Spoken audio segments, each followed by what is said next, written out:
Good morning, beautiful people. Why am I freezing? Am I roboting? What is happening here? Hold on a second, guys. I don't want to be roboting. Give me a second. I got to figure out why we are roboting like this. Let me try this. Might yeet me for a second. Hold on.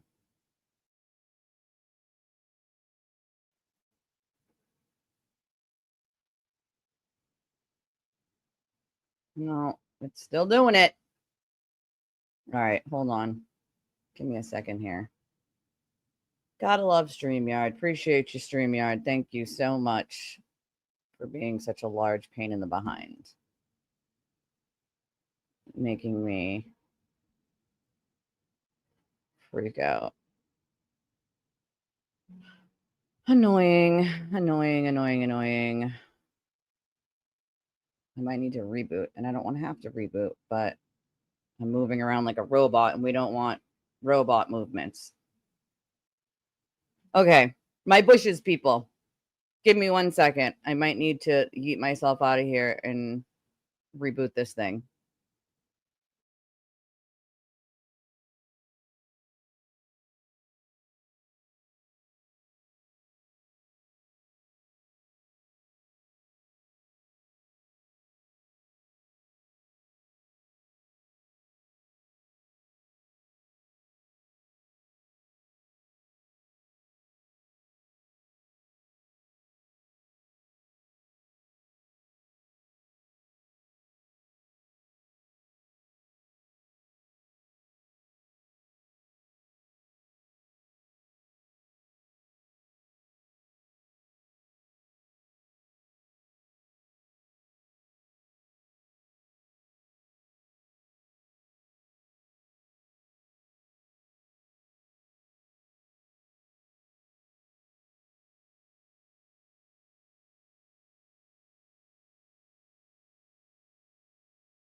Okay, I should not be roboting now. We fixed it. Well, you guys have to remember that some things that are being fed, people are being fed, are, sensationalism at its best. And I think we got a lot of that going on, unfortunately, where it has to be sensational. And it's very not sensational. It's unremarkable that this is an innocence fraud campaign, Oh, I love you for that, Agent 99. Thank you. Good morning, Michelle. I love you for that. And it's funny because most content creators probably would have given up by now. The trial is over. There's other things to cover. And if they weren't getting paid $1 million per, stream, they would have given up by now. The last 2 streams, including the members only, and this one, I think it was a total of like $5.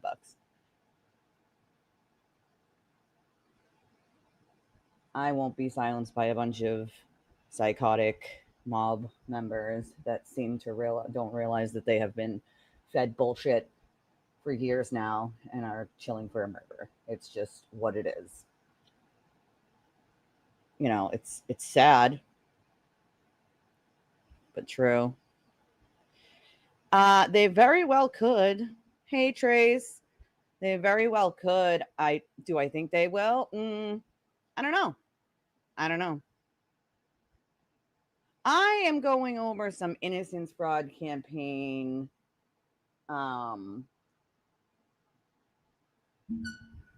like different Innocence Fraud campaigns that we've had. Girl, you better email me. Better email me.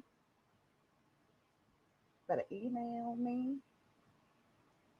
Sorry, I'm just fixing everything because we heated out here. So I was just fixing everything we have going on so I can see everything on the screen. Let's see. All right.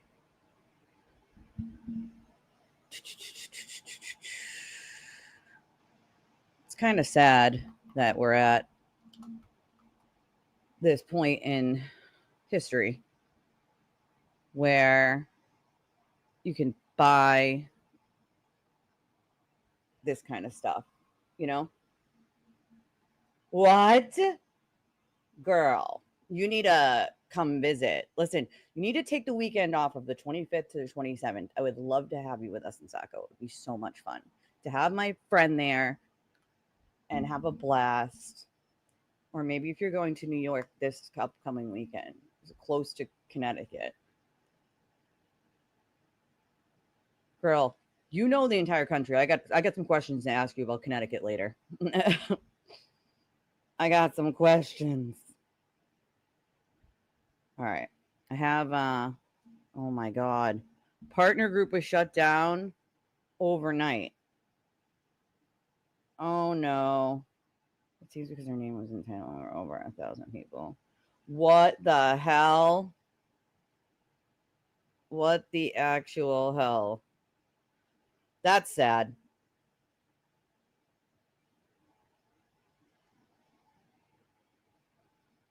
Well,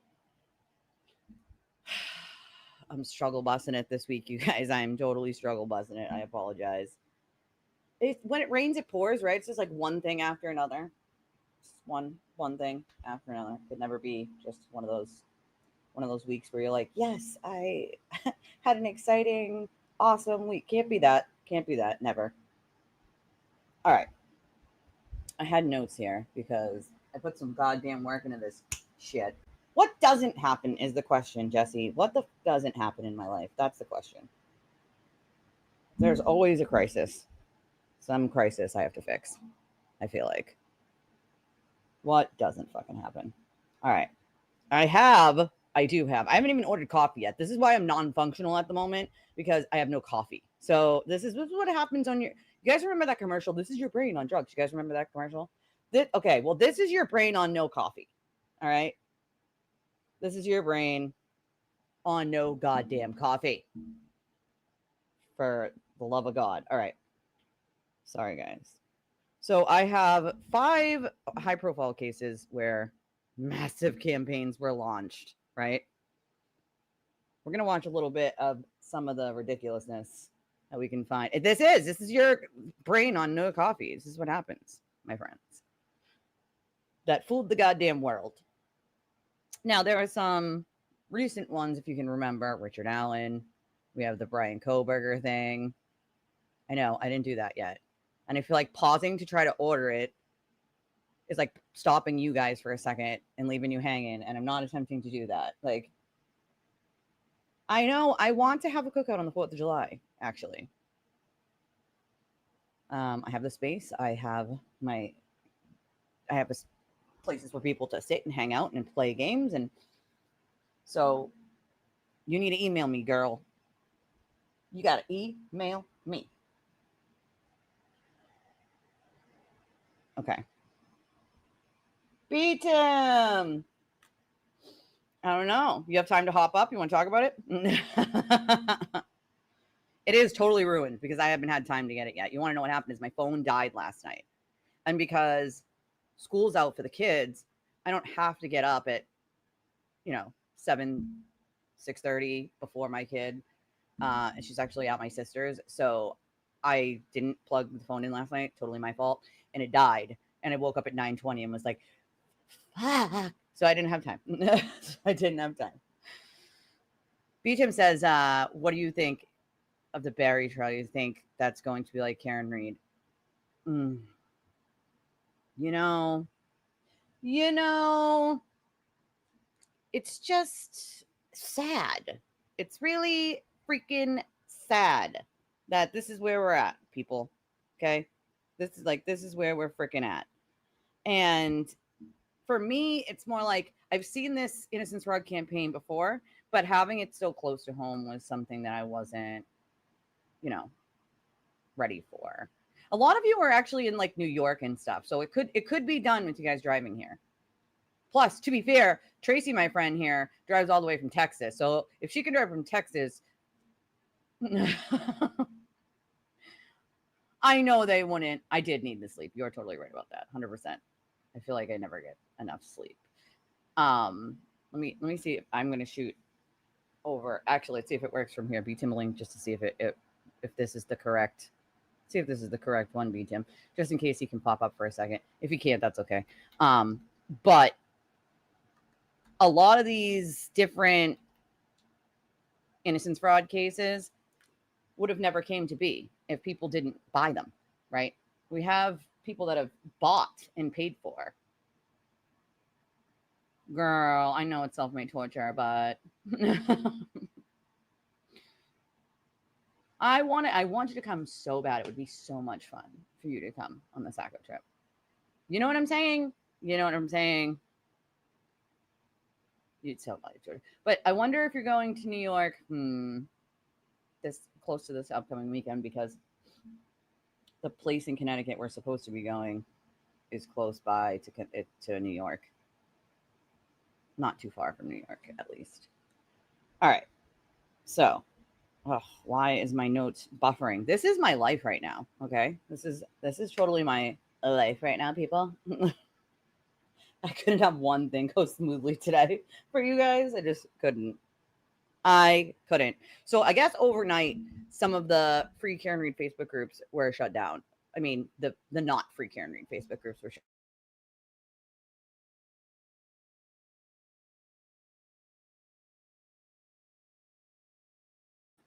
Cool. Buffering. I like that. It's fun. Not. Now I'm buffering. I'm just saying. Thank you, Emma. Appreciate you, my friend.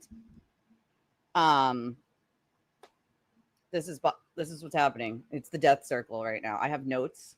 I did some works, and this is what happens. It is very hot. My shirt says I have 500 milligrams of fuckatol. I took 500 milligrams of fuckatol. I want 500 milligrams of fuckatol. It's okay. That's what it says. You guys know me and my funny t-shirts. I have to have them. You know what I'm saying? I like my funny t-shirts. Ooh. Me and you gotta talk later. I know. It was one of those things where I was like, hey, I need this. You know what I mean? Hey, Claire. Thank you, my friend. I love the super sticker. It's amazing. The little peach. I love it. Also, I didn't do this in the beginning because I am a holy giant mess today, of course. Said without coffee and all. Do me a favor, if you guys love the show and you want to support the show, I'd very well appreciate it. The best ways to do so, of course, are these ways, because then YouTube doesn't take a cut and I don't have to wait over a month to get paid. So Venmo, Cash App, PayPal, Revolut, those are the fastest, best ways to support the channel to keep us rolling through the next week, month, etc., etc. We only got monetized in May, the very last week in May. So unfortunately, when I got to this month's payment, it was very little because we only had that 1 week in May. So anything that the channel made in June, I will not see until the end of July.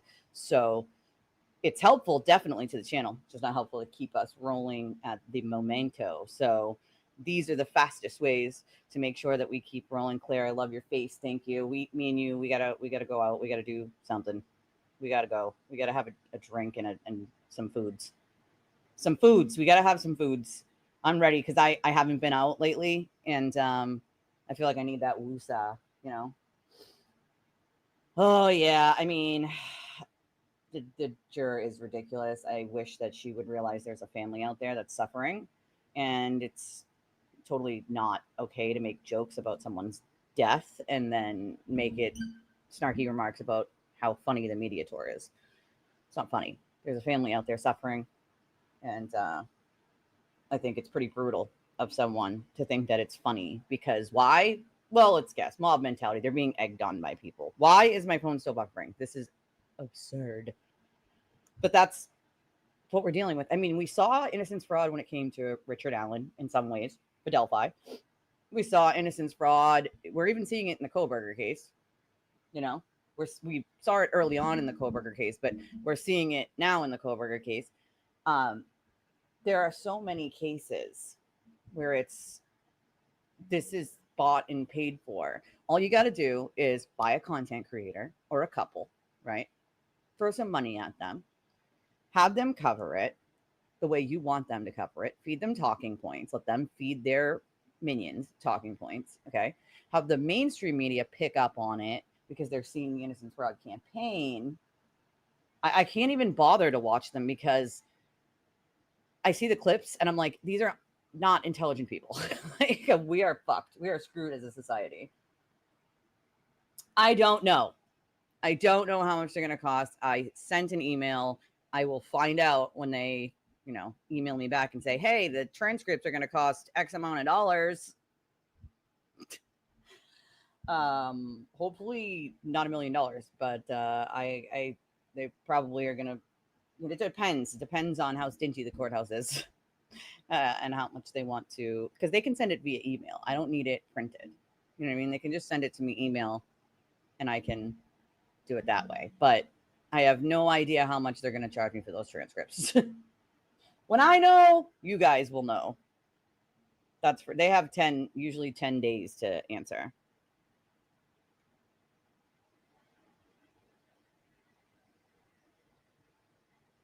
Wait a second.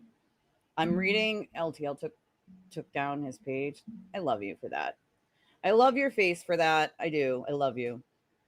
What I really need to do is just keep our channel going. That's what I need to do. And that requires making sure that,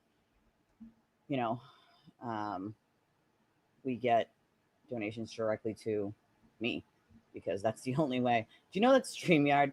So it's funny because StreamYard and Internet decided they were going to come out on the same day. So I looked at my bank account and was like, oh, thank you, StreamYard and Internet, for coming out on the same day, you effing assholes.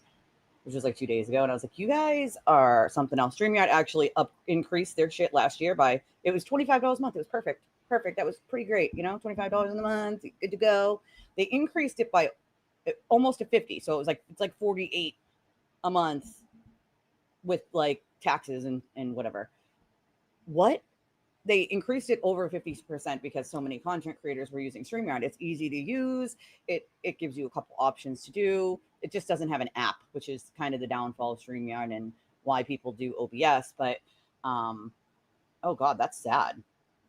That everybody, and that's a warning to all of you, like, especially here, we get a lot of the heat is sticky and humid here. And it's going to be 102 today, at least here in Massachusetts. So I'm saying if you guys, are outside and you feel nauseous or you feel sick, you need to get inside. You need to get some water because that's heat stroke, people. Heat stroke. And we're not used to 102 degrees here. We're 90, 95 once in a while and 99. 102 is not something. Yeah. Leave your dogs at the house. Do not bring them in the goddamn car. It's hotter in the car than it is anywhere else, and obviously unless you have the AC blasting, but do not leave your dogs in the car, people. Please do not leave your animals in the vehicle. I've had to smash a window to get a dog out of a car one time. I would like to not do that.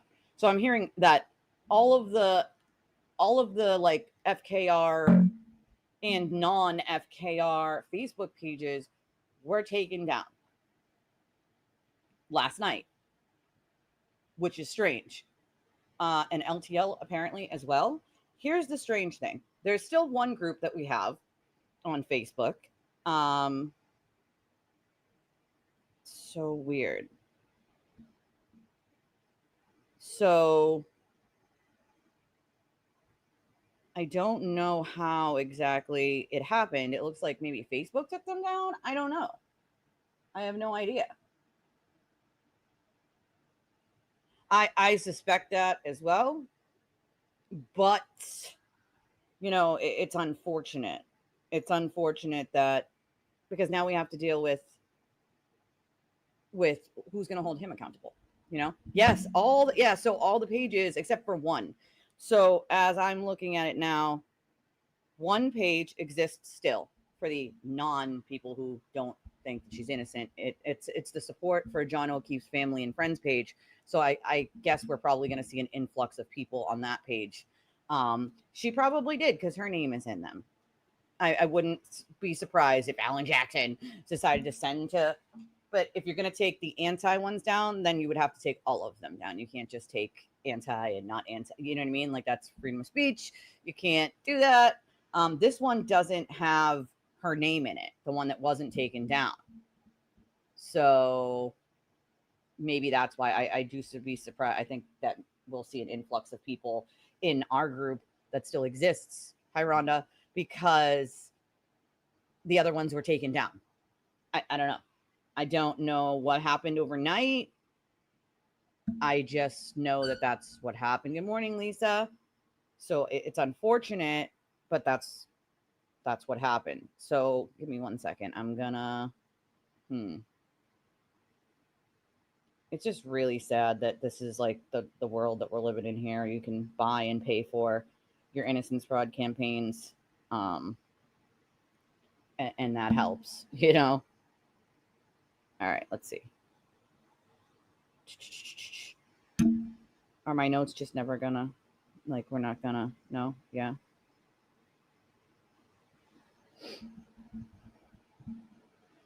All right.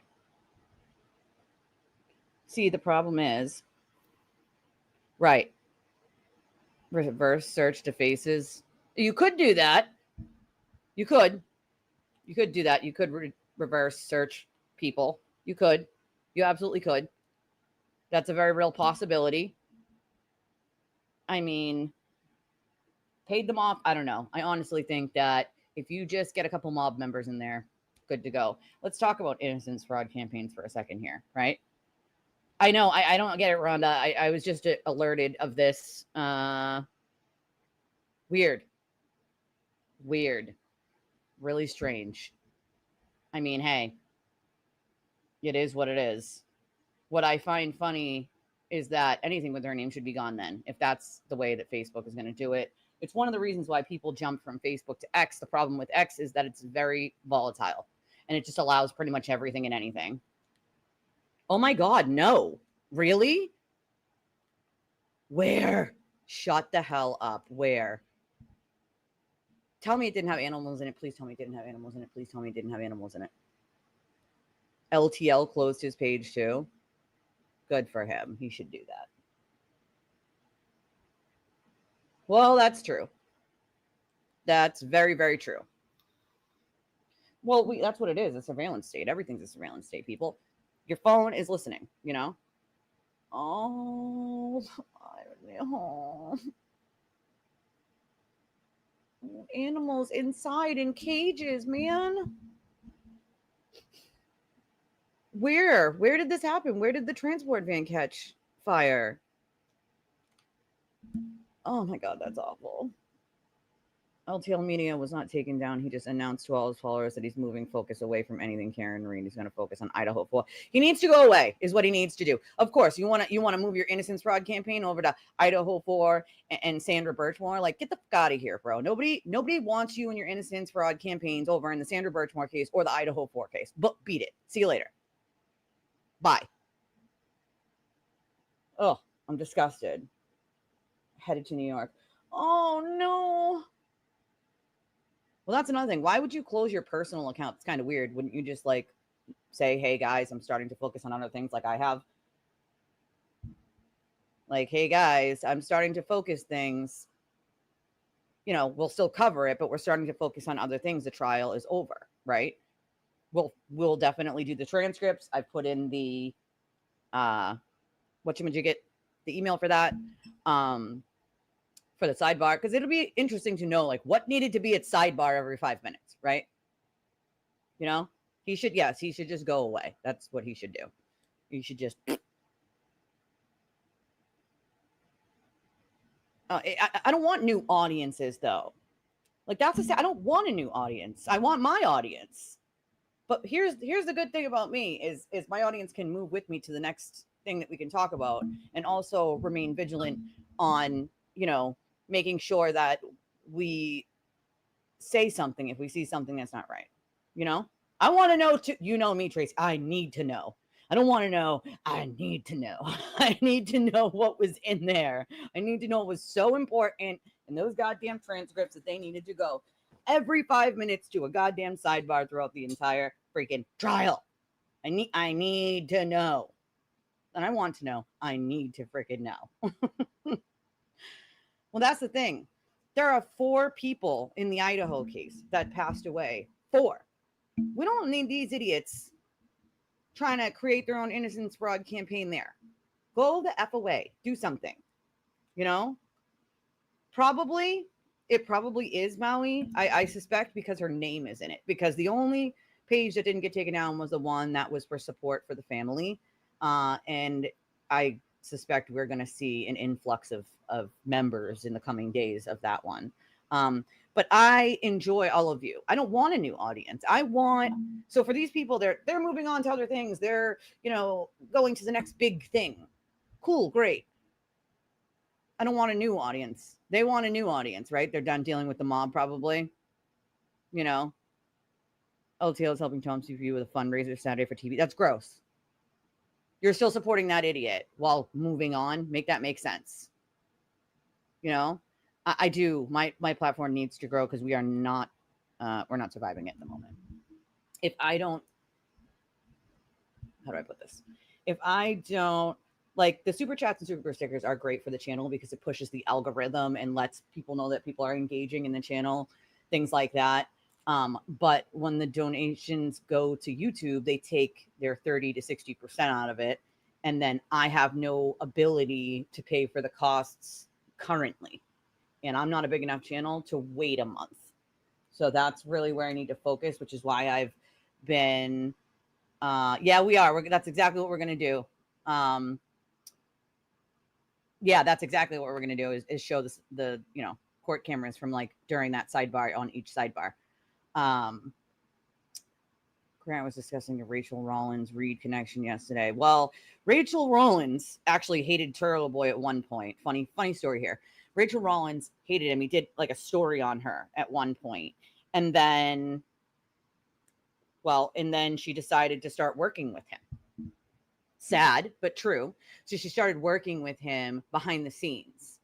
And so I find it funny that all of a sudden Rachel Rollins, who was also fired, by the way, for corruption, magically likes Turtle Boy. It's sad. It's sad, but it has happened, And so there very well could be a connection between Rachel Rollins and Karen's dad, right? Political connections, they run deep. And Jen, you need to email me. You live in Connecticut? I have some questions about Connecticut. So here's the thing. I am supposed to be going to Connecticut this weekend. I'm not going to say which part, but I'm supposed to be going to Connecticut this weekend. I'm not sure how that's going to work, but I have some questions that people in Connecticut can answer. Well, that's the thing, right? That you take down the pages after they caused nonsensical BS for years. You can take them down before. You allowed it to go on this long, Come on. Oh, I get a ton of hate because I don't buy into the conspiracy campaign. So I have 19 hours to drive. Girl, you better be coming here. You better be coming here with them goddamn 19 hours. Oh, I'm gonna, because I know everywhere. Freaking everywhere. Brandy's and hot water over a case. Oh, Bradle. Yes, I knew that. Bradle, this was a case from way back in 2004. He's dealing with the BBO, and it's sad but true. He lied. Not only he lied to the BBO as well, but he lied, and it hid evidence that kept Sean Jenkins in jail for over a decade, longer than a decade. But oh, you headed west, girl. Oh, okay, shit. That's what she does for work. I would be asleep too. I'd fall asleep at the wheel, but she's a champ, so yeah, that's how it happens, right? You got friends and places, and they just leave them, and it's okay. You know, X is even worse. You report something, and X is like, yeah, nothing to see here. It's like telling you to kill yourself, and the X is like, nope, nothing to see here, no violation.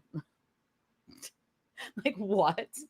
No violation. X. I mean, X is a cesspool. I say you guys should, you know, try not to be in X as much as humanly possible, please. Like, it is not one of those places that's going to be loving and wrap you in their loving arms like our Discord. It's a cesspool of hate and anger. And there are some very angry people over there. Some really angry people. Some really freaking angry people. I'm actually shocked.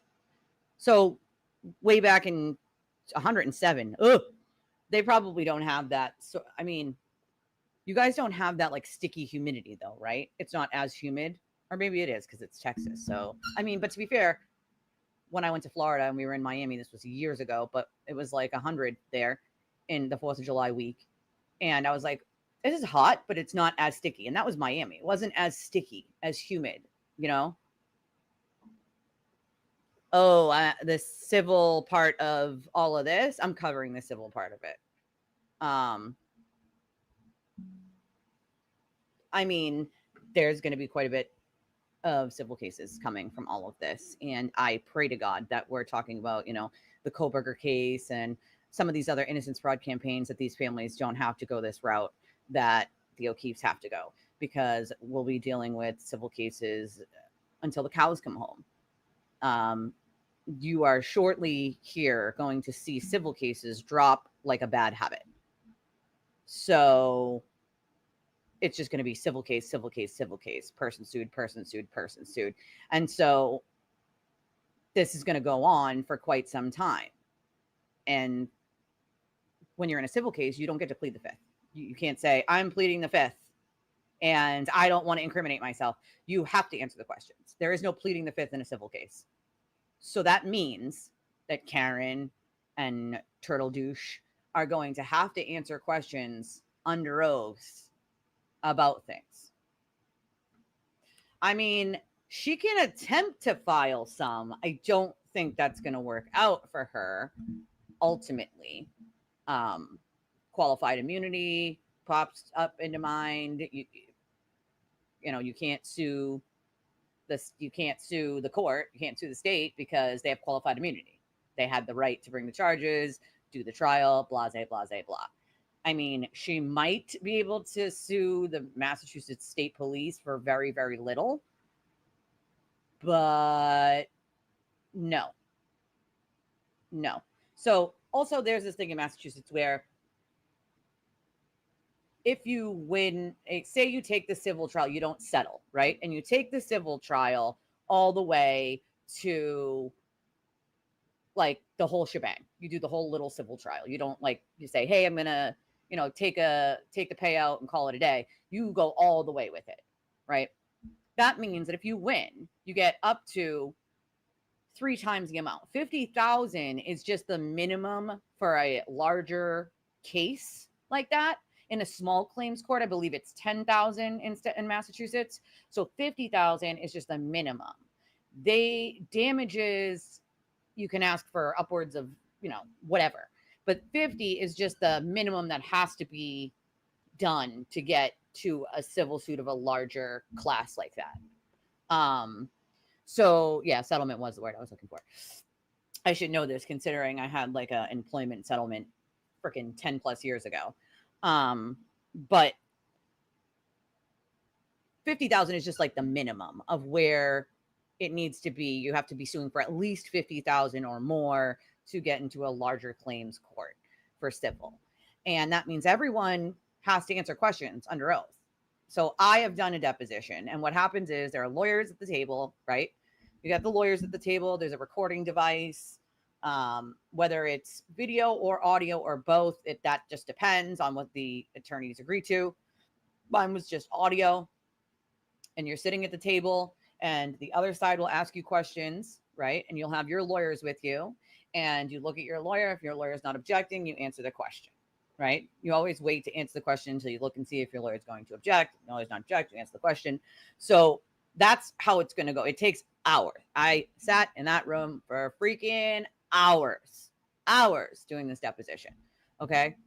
And that was for an employment lawsuit that we won for saying we were independent contractors when we were in fact employees. They were trying to obviously not have to pay out certain things, blah, blah, blah. Exactly. A lot of the things that were kept out that weren't allowed to come in to the criminal realm of the case for reasons of biasing the jury, blah, blah, blah, blah. Those come in, and everything flies in a civil case. So things that Karen didn't want talked about or the state police didn't want talked about, it's all in. All of it is in. All of it. Every bit of it. So they can ask questions on pretty much anything they want. And you can't plead the fifth. You can't say, I plead the fifth. I'm not answering. I'm not incriminating myself. It all comes in. So, and a preponderance of the evidence, the standard is lower, much, much lower in a civil case. It's not reasonable doubt. It's literally, could this person have done that? Could. That's like the standard, could. And as we know, I mean, yeah, with all of the evidence, yes. So the question then becomes, how much of the goddamn damage is going to be? And like I said, if you take it all the way to trial and you don't settle, that could be 3 times the amount. Treble damages, which is times 3 plus your lawyer's costs. So it could be quite a bit. They absolutely can. They can ask her about it. For sure, they can. I mean, those poor guys. Those Northwest Loop 101. Is that where it happened? Hi, Red Racer. Hi, Jimbo. All you guys that drive all over the place. I miss driving. I'm not going to lie. I don't have a car anymore, but I was one of those people that like to drive. I like to get out. I like to do stuff, you know? That's my kind of stuff to do. I don't know why my notes just aren't loading and I need to like order coffee. This is like, oh, hey, your notes are like death circle. Cool. So I'm just going to pull up something over here for a second. Maybe it'll pull it up on my computer if I do this.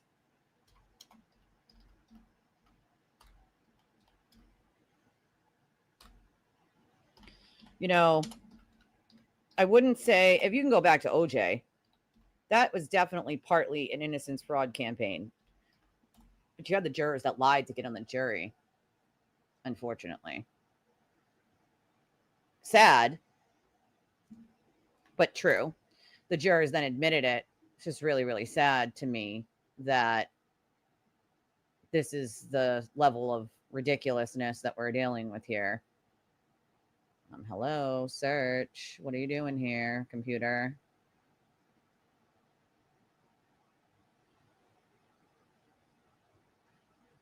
Okay. Oh my God, the Avery case.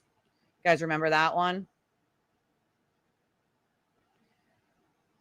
They were sued in that case civilly. Okay, remember that the making a murderer stuff, they were sued ultimately.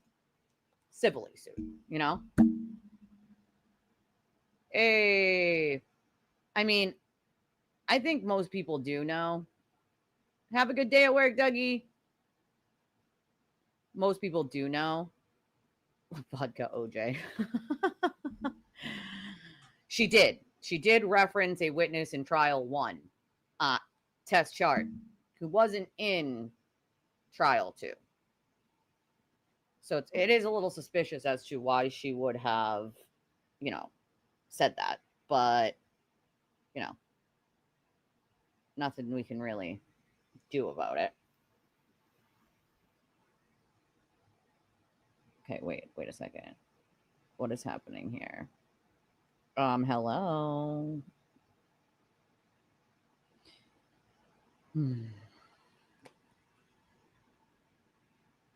Just sad.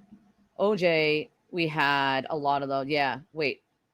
That an item for 4 Facebook page was taken down as well. Maybe there's been some legal notice given to Facebook. Probably. You mean Idaho 4? That's weird. What would be the legal notice to be taking down all of these trial pages? You know? Yeah, but why would the Idaho 4 be one? It's really strange to me. I mean, we know everyone's gearing up for that case because, you know, in just a few days, they're going to be oh no, it's not just a few days because we're in June. July, the end of July is when they're going to be doing, so July 30th is when they're going to be starting their, to get their jury. So I'm wondering what Facebook is doing. Maybe getting ahead of the animal, but why did you wait until right now? Why wait until right this very minute to do all that? It's kind of strange to me. A little bit weird to me on why they waited all this time to do that. Like, why wait? I mean, F it, right? You guys allowed it for all this time. I mean, we know X isn't going to go away. That X is going to forever have all of that up and allow the hate and vitriol and anger from some of these people, which is really sad. I wish people could just move on to another trial and be like, okay, cool. You know, we're interested in true crime, right? That's why we do true crime, because we're interested in it. We're interested in the psychology of what makes these people tick. Why? How could you get to a level where you don't, like, you could harm another individual? In my mind, you'd have to be a very sick individual, but how do you get to that point? Is there something wrong with their brain? Did you hit your head as a baby? Was it CTE? Like, what are the things that make someone go cuckoo bananas or snap? You know, like, to me, that's the intrigue of it all, is to know why. Can we figure out how? Well, that's the other thing, right? I've thought about professional jurors, and there are like give and take for professional jurors, good things and bad things. I mean, I think at the very least, though, we need to screen people out for, I wouldn't be opposed to something like an IQ test to make sure that we're not dealing with people who don't have critical thinking skills. You know, I can't imagine having a bunch of people that don't even understand what's being shown to them. And I think that's half of the problem that we have is, yeah, burnout could also be a part of it. But how do we deal with getting jurors that understand the material, right? And understand reasonable doubt, but at the same time aren't easy. Wait, yeah, the foreman spoke out yesterday, though, wasn't it? I saw a very small interview with the foreman yesterday, and I was kind of shocked. I was like, this is real life. It sounds more like you just don't like the cops, but hey, it is what it is. I mean, there was only a very little, he said very little in what I saw. Unless this was new. Is this new? Is this like a right now thing or like a this morning thing? Apparently, Juror 11 got paid $50,000 for a TMC. Who knows? Who knows? I know she's made a lot of snarky jokes.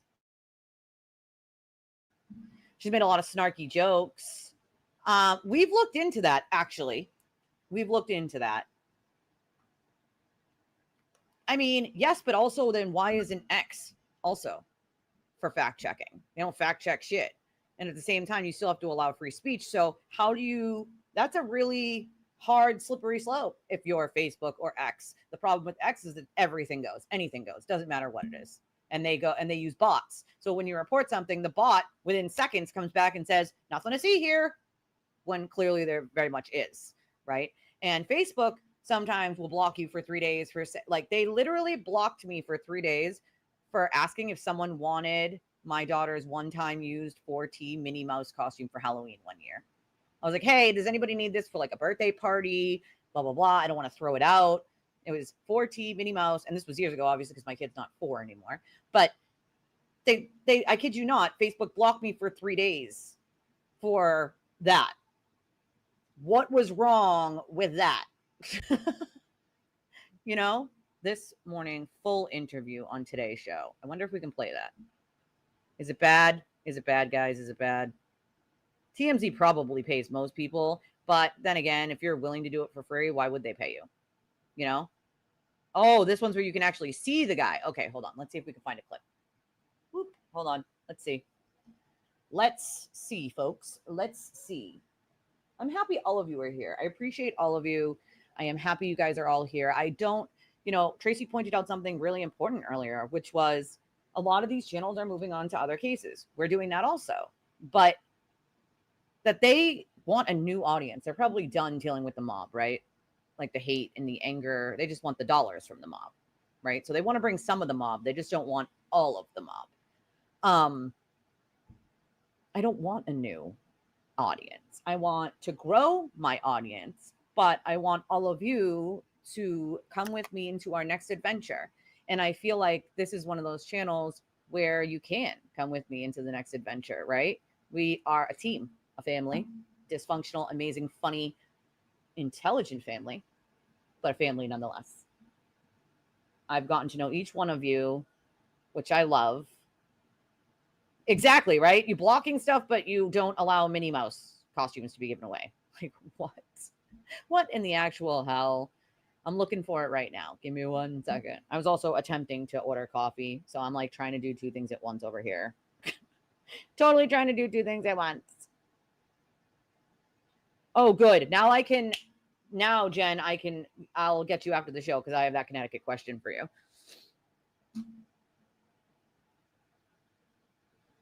Full video about 7 minutes long. Okay, perfect. Thank you, my friend. You are such a big help. You guys are all such a big help. If my mouse would work, that'd be nice. Come on, mouse. All right. Today's show. That will at least give me a minute to order my coffee while we watch that. Amazing. All right. Today.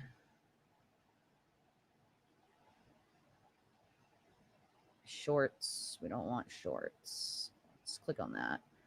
See what it brings us here. Jury foreman. It's 8 minutes. All right. Let me get this up here.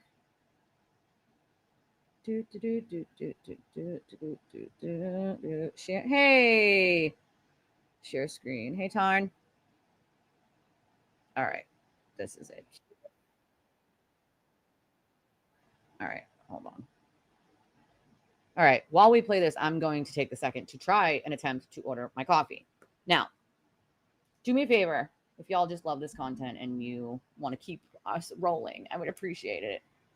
You can donate to the channel by Cash App, Venmo, PayPal, Revolut. We have a link actually in the chat that does go to my PayPal that anybody can use for credit or debit. You don't have to have PayPal to use it. You can enter how much you want to enter into the box, and then you just use your card. Obviously, the other options we have are the super chats, super stickers, and all that stuff. But these are the most direct and the best for the channel. All right, let's see. You can play this. Hello, play. Trial. Public perception still mixed. Nearly a week after she left court, a free woman acquitted of killing her Boston police officer boyfriend. This morning, the special prosecutor is breaking his silence, and now the jury foreman is about to share what it was like leading the deliberations in his first live interview. We'll speak with him in a moment. But first, a look at the latest on the case. It's been almost a week since Karen Reed's fate was sealed. Defendant not guilty or guilty? So say you, Mr. Foreman? So say you all? The jury clearing Reed of second-degree murder, manslaughter, and leaving the scene of a deadly accident. And for the first time since that acquittal, Special Prosecutor Hank Brennan ending his silence, saying in a statement, "I am disappointed in the verdict and the fact that we could not achieve justice for John O'Keefe and his family." Continuing, "After an independent and thorough review of all of the evidence, I concluded that the evidence led to one person and only one person, Prosecutors had alleged that Karen Reed backed her SUV into O'Keefe in a drunken rage while dropping him off at an after party following a night of bar hopping back in January 2022, calling dozens of witnesses to the stand, from people at the scene. What did she say to you? I hit him. To crash reconstruction experts. But Reed's lawyers claimed she was framed in a law enforcement cover-up. Patterned injury that you see on Mr. O'Keefe's right arm is consistent with an animal bite or claw marks. Yes, it is. It turned into a battle of the experts. Neither of the events that occurred on that date were triggered by a collision. And although Reed did not take the stand herself, the prosecution tried to use her own words to build a case against her. Didn't I say, could I have hit him? Or was it told to me that I said I hit him? At the end, the jury felt there was not enough evidence to prove beyond a reasonable doubt that Reed did it, and convicted her only of driving under the influence. And we are joined now by the jury foreman in the retrial, also known as juror number 1. And sir, you've asked us and we've agreed to keep your name private for confidentiality reasons. So with that, we say good morning. And can you just explain, take us into this jury room and how the jury came to the conclusion it did? Come on, man. Collectively together, we looked at all the evidence that we was presented with, and we made our decision off of that. We didn't, at first, some had their own personal opinions on what the case should be or whatever, and was trying to go down like a personal feelings and stuff like that. And we had to stick to what evidence we had in front of us, and you didn't understand the evidence, and go with that. So it was more or less just trying to figure out that part. And it took us a couple of days to really get the gears going, but when we did, it was smooth trails after that. Sir, to that point, the evidence, was there a singular piece of evidence that seemed to move the majority of the jurors in the room, or were there multiple pieces? It just was, it was the whole case altogether, all the pieces, testimony, witnesses, and it just a lot together. And people had questions. We used the evidence to answer their questions, and we didn't try to go down these rabbit holes where we're just getting lost in what all these other things that was thrown at us in court or whatever, and we just had to walk down and figure it out through the evidence. Sir, I asked one of your other fellow jurors this question. There's a very fine distinction. In your opinion, is Karen Reed innocent? She didn't do this? Or is it just that the prosecutors did not put on enough evidence to convict? Yeah. Karen Reed is innocent, and she didn't do this crime. No one could prove that she did this crime. So I looked at her from day one as an innocent woman that needed to be proven guilty. And I don't think any of that was shown in this process. Sir, to that point, if she didn't do it, who did? Thank you. Who did? That's not my job.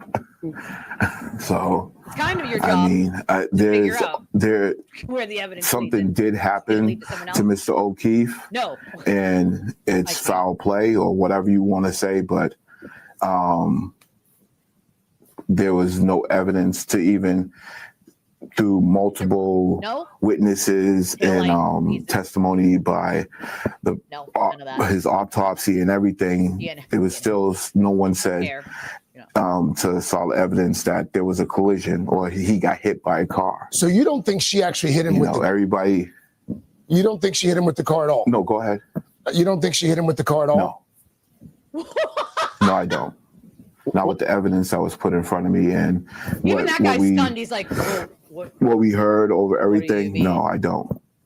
So where the were you aware of just how high profile this case was. Don't say You know, no, there were she'd be lying. throngs of people outside in front of the courthouse. I know the jury officers, you know, kept you away from that, but there was a big scream at the end when the verdict was read that was audible in the courtroom. How much did you know about that, and how much, if anything, did that have to do with your process, your deliberations? I was just going to go with whatever evidence showed us. It was just going to go finding her guilty or finding her not guilty. And we were just going to go with the evidence. And at the end of the day, when I came in on Monday, I established to everyone, I just want everyone to feel like they're heard 100%, their thoughts, their process is being heard also in that process. Obviously not. And everyone felt at the end of the deliberations that everyone felt good about the decision that we all collectively came together with. Her car backed up In at the 24 end, miles an hour. there is still a That mother did it who by lost her itself? son, Officer O'Keefe. What do you think justice would look like for the O'Keefe family? Someone looking into it further, but looking into it further with the evidence that you already have, and then you finally find a possible person. She is the possible person, you absolute moron. There's going to be the same complications of all this other stipulations of the evidence and everything else to go along with it. So it's just hard to say that to car put a didn't mother back through up that, and a father and a brother, to me, and the whole family through that again is right. It makes it seem like he was telling people, it's a lot. like, Even me being there for deciding. 8 weeks and 9, and just sitting and watching the videos and seeing the tape and everything. It's a lot to see your loved one go through that. So yes. It's a lot for the jurors as well. It's a community service that people as citizens are asked to do. And as a foreman in particular, no one gives you a manual and tells you how to deliberate. So thank you for your service. Thank you for being here, Mr. Foreman. We appreciate it. That's half the problem. Hey, thanks for watching. And don't forget, you can catch the Today Show every morning on NBC. Or not only could the guy not talk, okay, he could barely spit words out. But if you're going to sit here and tell me that there's no evidence, who backed up that car? Who backed up the car? The evidence was right in front of you. If you couldn't read the evidence and make her own statements, I mean, what in the hell? You know, I would love to get one of these jurors and ask them some real hard questions. Like, what do you think? Who backed up the car then at 24 miles an hour? And if it backed up at 24 miles an hour, which was in the data, right? It's in the evidence. It's there. I employ one of those jurors to, instead of getting softball questions from the Today Show, to come on a show like this and answer some really hard questions. You can be respectful about it, but answer some hard questions, like who backed that car up at 24 miles an hour then? Because not even her team is saying she didn't.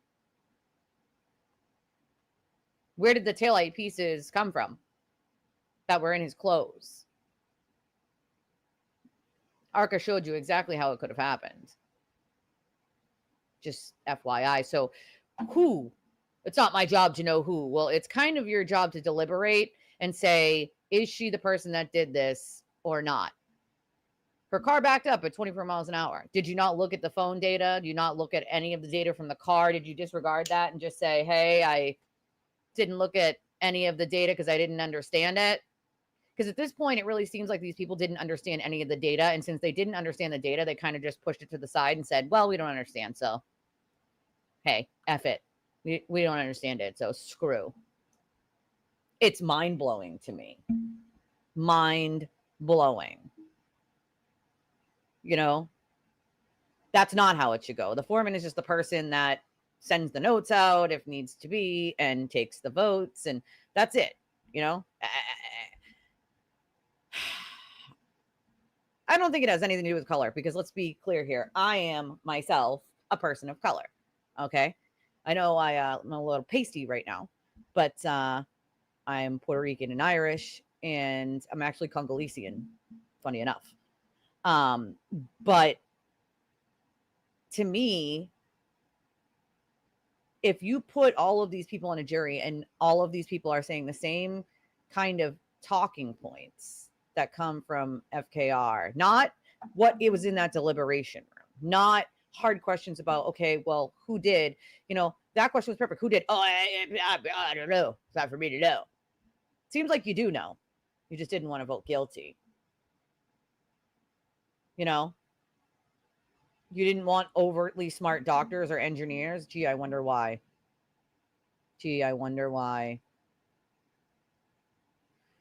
Well, that's the sad part, is if Karen was a poor person like me, this wouldn't have gotten to this point,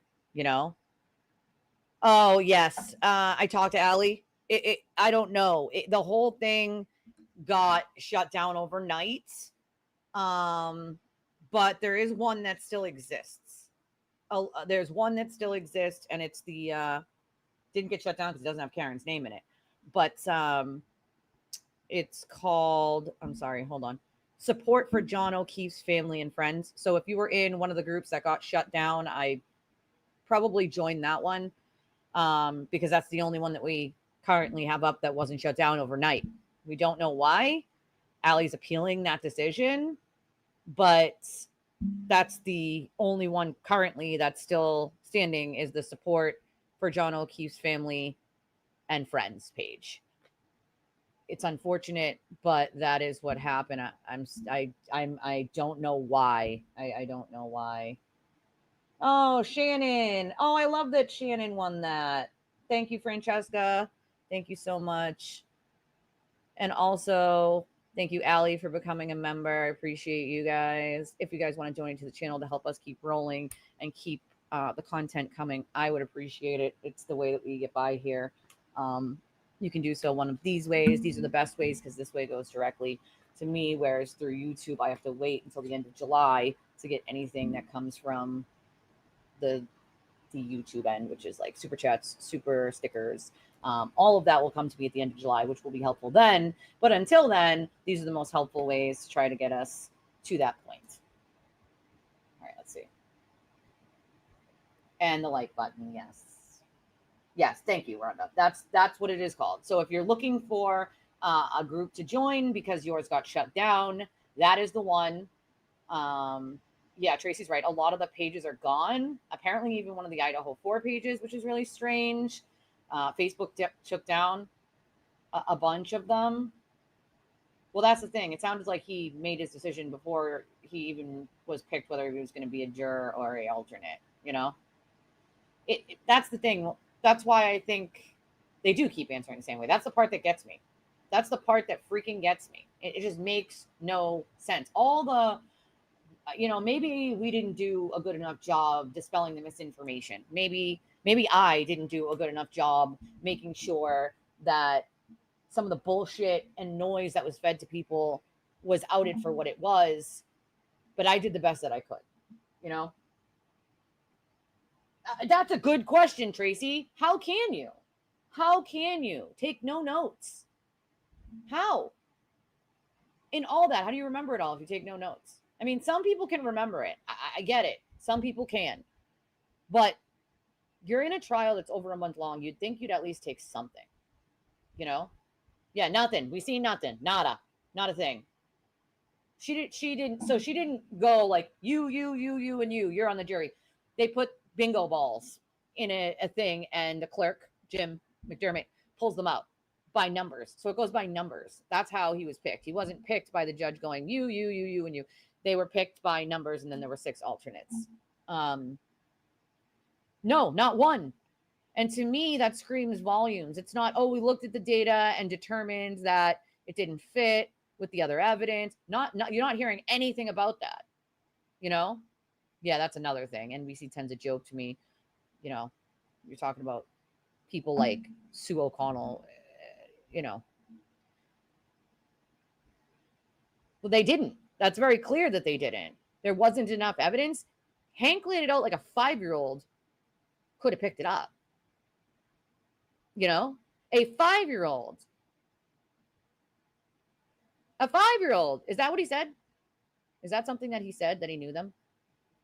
I would hope. I mean, that would be pretty sad. That's, that would be traumatic for sure. right? I'm a person of color myself, and clearly I'm not an idiot. I am Congolesian. Congolesian. I am. Yep. I'm Puerto Rican, Irish, and Congolesian. You know, it's sad. To me, there are two kinds of people in this world: people who follow and people who lead. Seems to be a lot of followers, not a lot of leaders. You know, I wish I could too. I'm not a big enough channel for them to want to come on. But I wish they would take some hard questions, because they're not going to be able to answer the questions about the data. Yes, Rhonda's group, exactly. Allie's was shot down. So she appealed it, she said. We can look at the same evidence and come to different conclusions. We can, but at the same time, it seems like they clearly didn't look at the data. Karen's own team is not disputing that she backed that car up at 24 miles an hour. That's not even disputed at all. So if you come to the conclusion that she backed that car up at 24 miles an hour in the direction of where John was, and then you have the taillight fragments and his hair on that bumper, how do you not come to the conclusion that she at least clipped him with that car? You know, I don't get it. It doesn't make sense. In order for you to find her not guilty, you'd have to say, okay, she didn't back that car up, or she backed the car up, but it never hit John. Well, how did his shoe fly off? His hat. Those things magically happened, what, inside the house when he was getting beat up in the 30 seconds and thrown outside? I mean, you know, you got to use some common sense here, you would think. I don't know. We don't know. It's weird, for sure. It's weird. But it seems like it's a Facebook thing, you know, a Facebook thing. I heard they use Karen's word to find her guilty of OUI. Well, that's another thing. The fact that they spent 2 days arguing about whether she was guilty of an OUI, when in her own words, she sat there and told you that she had drank doubles. Okay, first of all, 2 beers is over the legal limit. 2. Everyone with a brain knows that. 2 beers is over the legal limit. A double shot is absolutely over the legal limit. Now, admitting to having more than one of those, you're way over the legal limit to drive. OUI was a no-brainer. That should have been a guilty within 5 minutes in that room. She admitted to it, said she should have been driving, and told you about the weak pours and how she took doubles. That should have been a no-brainer. None whatsoever. So the fact that they argued for 2 days about that is amazing to me. What does that tell you about the mindset of these people? Right? You just don't even need to take notes. You don't need to take notes.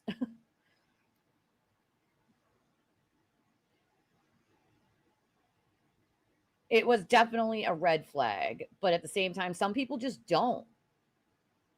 You know, some people don't. It's not just Karen Reed, because the O'Keefe one is still up. The one that says support for them, that one's still up. It's anything, it seems like, with her name in it, but there apparently was an Idaho 4 page that was taken down too. So yeah, leave a comment on the live after it's over. It definitely does help the algorithm. Ooh, field trip. We're going on a field trip to BJ's. I need to get a BJ's membership. I love BJ's. We need a professional jury. 2 members who are trained in evidence collection and interpretation, training courtroom procedures, people with backgrounds in forensics, medical, mental health, etc. I mean, we at least have to have some sort of something. We have to have an IQ. We got to have something. We have to have something. Yeah, I noticed that. Like, I knew this morning Free Karen Reed page was down. I only found out tonight those 2 anti-Karen Reed pages were down. It's so strange why they are doing that. Facebook needs to also answer some questions as to why. You're going to tell me that the foreman that couldn't speak words has a photographic memory? Sorry, not buying that. Not by a long shot. Sorry, not sorry. Photographic memory, my ass. You know, remember that time that the sewer turtle told people he had a photographic memory, but then couldn't remember a place? Not how photographic memory works. And you want to know what? After that, he then went and told his girlfriend people are so stupid because he just claimed that he had a photographic memory, and they all believed him. Anybody with one brain cell would have been able to tell he does not have a photographic memory, and that is absurd. You know? I am only one person, right? I'll hit you with a frying pan. Don't make me do it. I'll take those troops.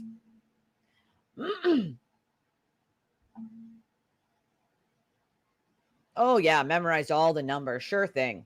Nobody could have memorized all those numbers. That doesn't make any sense. Yeah, I heard that. I love the sidebars.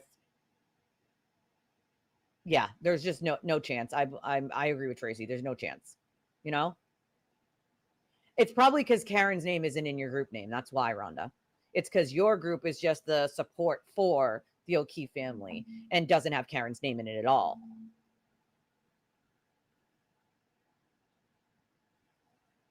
I agree with you, Alba. And I think Allie's right. Hank did an amazing job. I don't think there's anybody who could have done a better job. It's just sad. It's just sad. Like, listen, I'm a person of color. Color has nothing to do with it. Nothing. But I do think that there weren't, like Monarch said, critical thinkers in.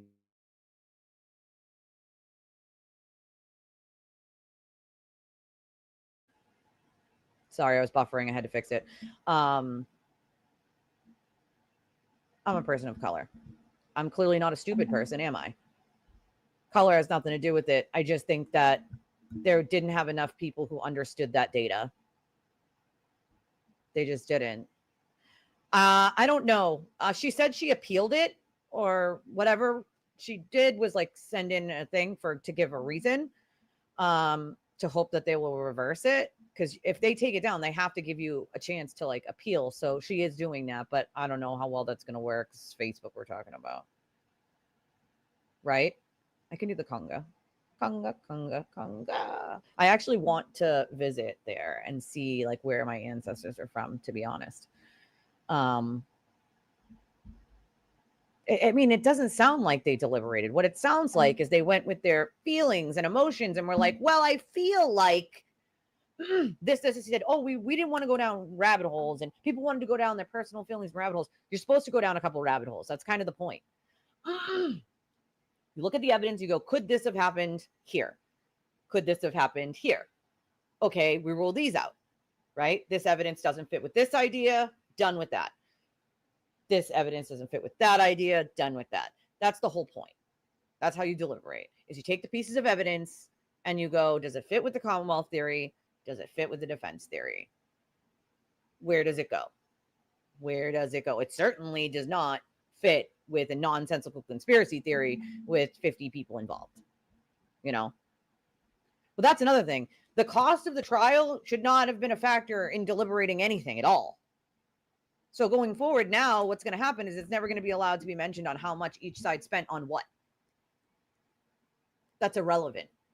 That has nothing to do with the evidence itself. And the fact that anybody would say, oh, let's take that into consideration on, well, why did they spend this amount of money? Because they're the Commonwealth. That's what they do in every case. They spend money. That has nothing to do with innocence or guilt. I haven't listened to it yet. I haven't had time, but I absolutely love the Prosecutor's Podcast. I've talked to them a few times. I've thanked them for their coverage of this. They've thanked me, actually. And I find their stuff to be pretty good. I haven't had a chance to listen to their take on the verdict yet. I have listened to most of the other stuff already, but I absolutely love them. I mean, yeah, I can be an idiot too sometimes. My husband, he's pasty white, and sometimes it's not all there.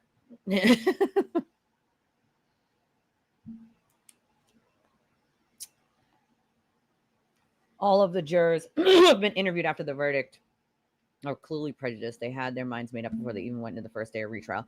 So I do believe that by some of the statements that I'm hearing from these people, it seems like we didn't have the most intelligent jury here. That's for sure. And I do believe that those people outside, that mob outside, definitely had something to do with it all, you know? That's another thing. You think he got hit, but then he walked inside with no shoe on? But here's the thing, if you think that he was tapped by that car, then that should have been a guilty, even if it was involuntary manslaughter. So even by her own words, the verdict itself doesn't make sense, you know? Oh, that's so nice of you, Rhonda. I love Allie. She's an absolute sweetheart. And I'm pissed for her because that was a good page, you know? Right? Nobody knows where you are when she knew exactly where she left him. Does nobody realize that that's part of covering up the fact that she was the last person to see him and knows where he was? I mean, how do you not? I don't get it. I don't get it. Exactly, Maui. It's nothing to do with it, really. That part gets me. For 2 days over an OUI when it was a no-brainer? Come on. If that doesn't scream, we have a problem here, you know? Yes, but if she backed up the car at the high rate of speed, that's all that's required. It doesn't require that she intended to, doesn't require that, you know, if he tripped and hit his head, she still caused it. So that still would have been a guilty on even involuntary manslaughter, you know? So to me, I'm baffled by how you look at all of the evidence and argue about an OUI for 2 days. A very clear OUI, nonetheless. You know? I was trying to make OJ Simpson read shirts, but it wouldn't let me do it. I did, for those of you who weren't here last night, I did, in fact, get to make some merch. I don't know if you guys were able to look at it. I took some of you guys's ideas that you wanted to see, and we have some don't be shy stuff because we love Hank and because he's a rock star. Some free Chloe gear here. We have some twisted, you know, stuff as well. I'm trying to get to the bottom of the thing. We have stickers. Where is it? We even have crop tops for those of you who are into the crop tops. I am not into the crop tops. Not into that sort of thing here. But there's it takes like 24 hours for them to go live, so I've been sort of slowly but surely doing things. Oh, hey Jack. Hey Lindsay. To me, it seems like they might have just a little ignored some evidence, and that kind of bothers me a little. We should probably check and see if my coffee's here, because this is why my brain is not working. I told you guys this morning. Remember that commercial? This is your brain on drugs when they smash the egg. This is your brain with no coffee, folks. This is your brain with no freaking coffee.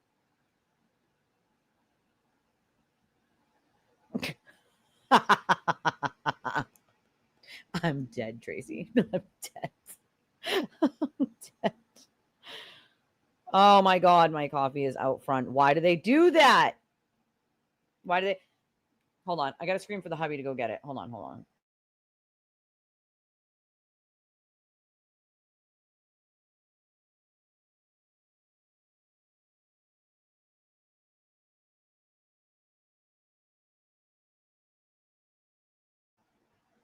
For the love of God, I hate when they do that.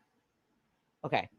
So I have, thank you, Jack. Jack sends 537 says, for you. Thank you, my friend. Sunken sends $20. Thank you, Sunken. I appreciate you. I got to go in and read your comment because it sends me like a text first too. A class? Maybe a class. Maybe that's what's needed. A class for all jurors. That would be a good idea. A class. You know? I love Sunken's comments. When he leaves a donation, he leaves the funniest. Sanity in this world. I freaking love it. I love you. Sanity in this world. I do not disagree, my friend. You know? Well, maybe that's what it is, but they should have thought about that before they allowed all of this, in my opinion, right? It's insane. Insane to me. Well, that's the other thing. When you say from day one, that leads me to believe that you didn't care for the evidence, you know? I can't read things that are 2 pages long. So Francesca says that she disagrees on the professional jurors. Logic and reasoning tests, yes. Professional jurors, no. Too much corruption would happen. It'd be so much easier to buy off juries.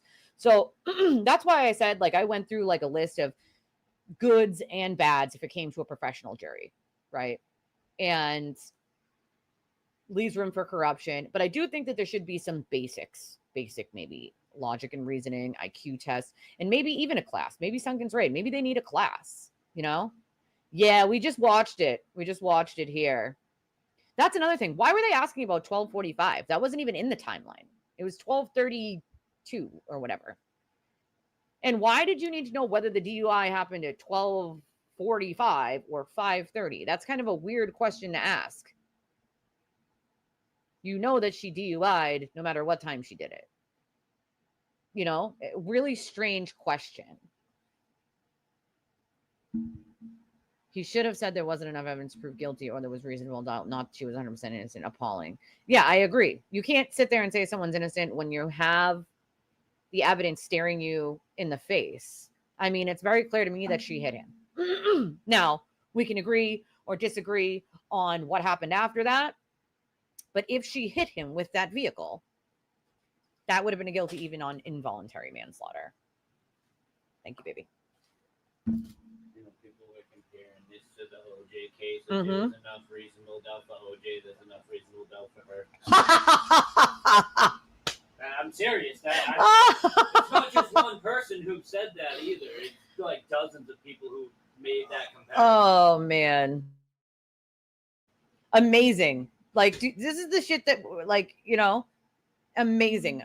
If there's enough reasonable doubt for OJ Simpson. The fact that these people say this stuff blows my ever loving mind, you know? Hey, Jaggy, I just can't. It just makes my mind boggle, right? At this very moment, there are 104 of you on X and 104 of you on YouTube. Those of you who are on X, if you're not hate watchers, because we know there's some of you are just hate watchers. If you're not hate watchers that watch me as a bored mob housewife cultists, then come on over to YouTube. I think you would enjoy the live chat. It's funny that there's exactly the same amount on each. I would probably guess it was X, Rhonda. So Lindsay wants to know if anyone call the Coldwell banker and let them know. Oh, I didn't even realize. So we saw that yesterday. Hey, Benny, that it was a banker. That woman that danced outside the O'Keefe's house. Disgusting, utterly disgusting. Worked at Coldwell. I can't believe somebody actually did that. I just can't. I can't believe someone actually did that. Right? Even if you magically did have one, there was overlapping data, conflicting, you know, experts. So why wouldn't you write it down?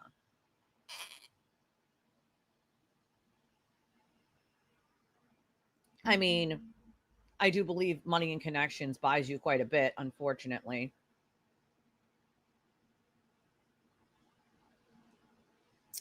When there could have been a motion for mistrial by the Commonwealth. Well, I don't think the Commonwealth ever would have considered going for a mistrial, no matter the circumstances, because they put everything into this. And I know that Hank, yeah, we just watched it, Jennifer. Insane, right? Insane. Play the sidebar clip. Oh, yeah, okay. You got it, Trace. You got it. You know, we haven't seen it in a while, and it is kind of funny. Let's lighten the mood. We'll play the sidebar clip. It is kind of funny. It is funny. Also, this one's pretty good, too.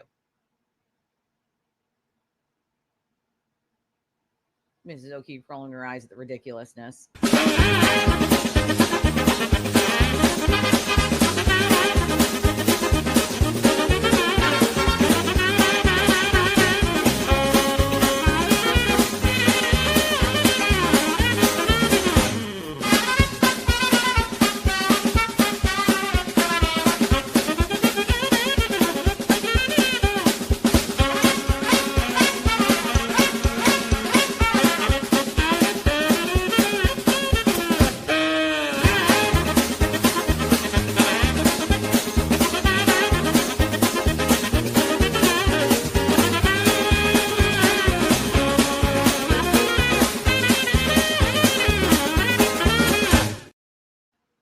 know, the Commonwealth can't appeal.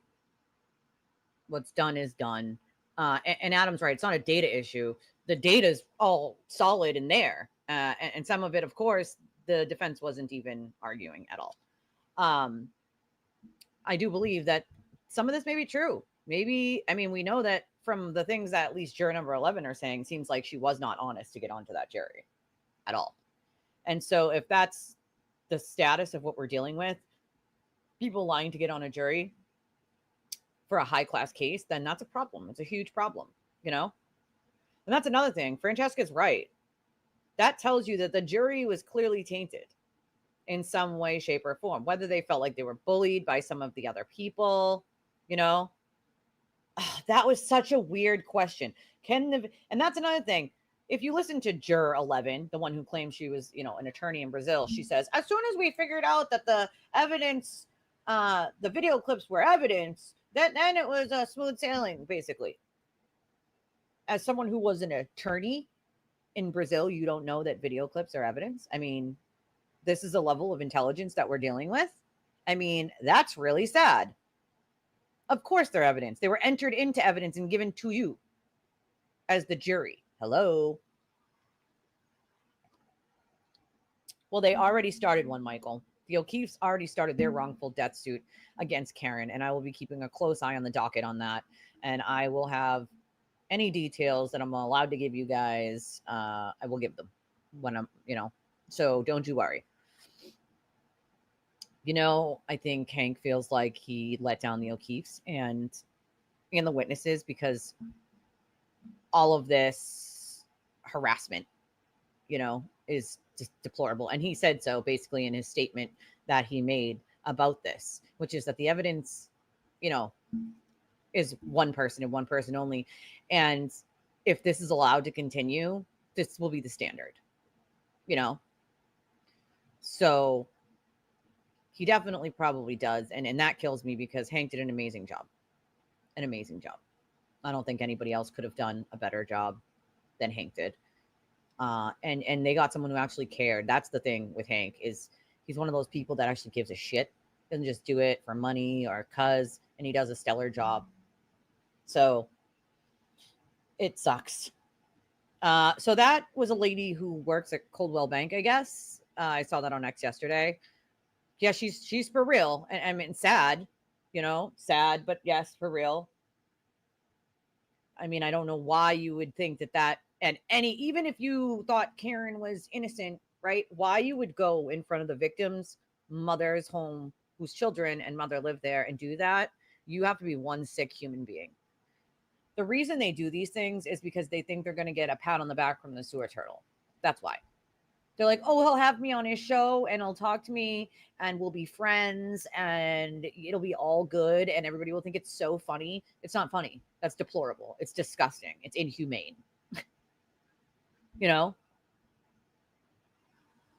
Maybe, Rhonda.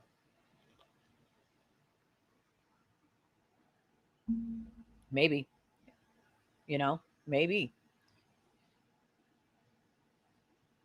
I do believe that they do, Jack, but I feel like maybe some other people who have other friends in high places can, you know, nip that in the ass, you know? I think we all had to be prepared that was a possibility. And I think we knew when they asked about the video evidence that maybe this wasn't going correctly, you know?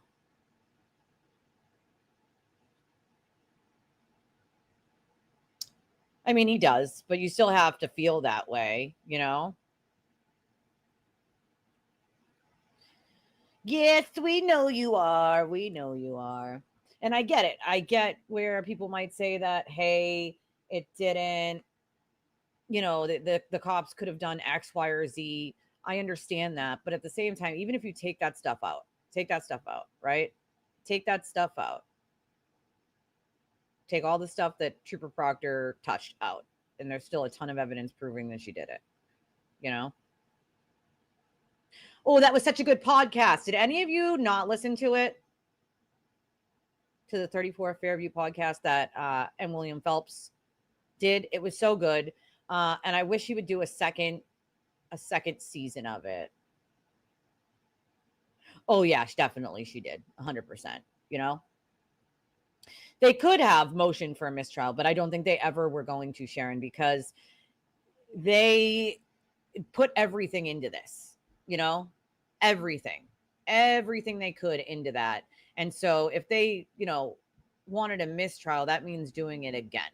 And they weren't going to do it better again. You know what I mean? So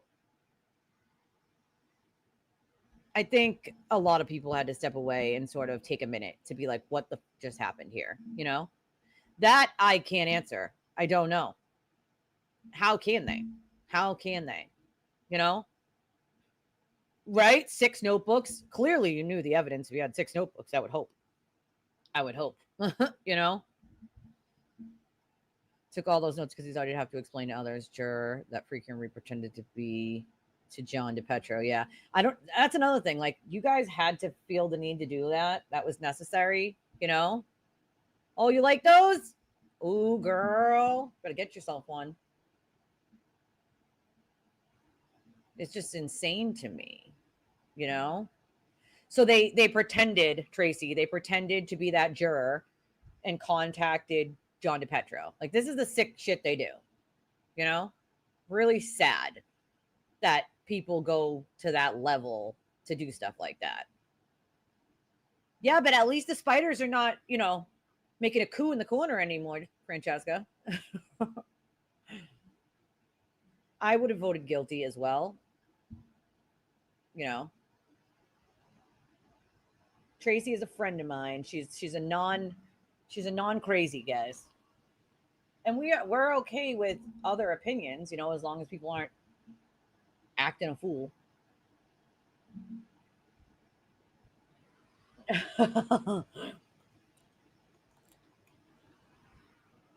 I love that most of you have, you know. Yeah, isn't this sad? Right? Like, you pretend to be the juror. Who does that? Who does that? Who does that? They are appreciated. I appreciate all of you, every last one of you.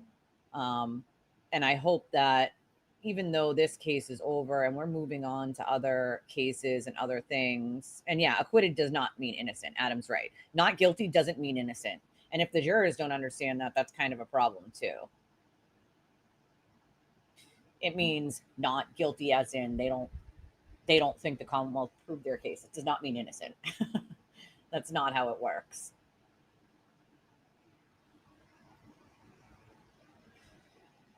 Girl, me too. Me too. Ditto. It is gross, but that's what these people do, you know?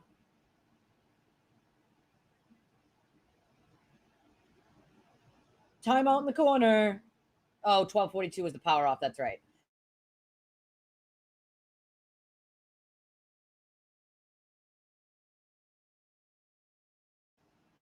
I'm going to guess the buffering is from the heat. That's what I'm guessing. I'm guessing the buffering is from the heat today. So I apologize, guys, that it's buffering a couple times today. I don't usually have that problem anymore with the new tech and the 2 screens. I usually don't have that issue. So she wasn't driving at that time. I believe those timelines were in evidence. Yes, that's in John's garage. They had that. And the alarms were going off, beep, beep, beep, in the voicemails. Juror 11 thought all the defense lawyers were amazing. All the defense witnesses were amazing. Karen Reed's amazing. All the Commonwealth witnesses weren't trustworthy and shifty. It's so funny to me because if you weren't, hey, Jennifer, if you weren't listening to a mob ahead of time, I don't know how anybody could come to that conclusion at all. You know, a fence. I cannot build fences. Thumbs up. But Adam's right. Acquitted does not mean innocent. Tracy loves fur babies. That's why she drives so much. Right? Francesca can do it. Build fences. Don't do it today, though. It's way too hot. Way too freaking hot for y'all. So, oh, she's a realtor. Got it. He was saying that people were saying if there was enough reasonable doubt in the O.J. Simpson trial, then there was enough reasonable doubt here. I can't. You know, I never suggest that people, you know, email people's jobs or do things like that. But in this instance, I think I'd have to make the exception if that's what you guys choose to do. That's, you know, your free will. I do think what she did was deplorable. And if she thought that, I mean, you're doing it publicly. What did you think it was going to warrant? You think people were going to be excited about it? They're going to be like, hey, you danced out the victory dance outside of a victim's family's house and we're like totally cool and okay with that. I mean, these are your actions. They have consequences. I don't understand why anybody would think that's okay. Even people who think that Karen might be innocent, I don't think that most of them think that that kind of behavior is okay. It's really only the people that follow the sewer turtle. And let's make something very clear here. There are a ton of people who are on the FKR side of things that actually hate him, can't stand him, think he's a deplorable, disgusting human being. A ton of them. So I'm going to be interested to see how his trial is going to go, because he had to basically beg people and demand that people come down and support him, because most people don't. Most people don't, you know? Yeah, it wasn't in the indictment. The time, well, the judge was like, it's not in the indictment. I don't feel comfortable, you know, answering that with a time if it wasn't in the indictment. So how did they get to 12:45 is the question, you know? That at that point shows that someone in that room had outside information. Ooh, that'll be exciting.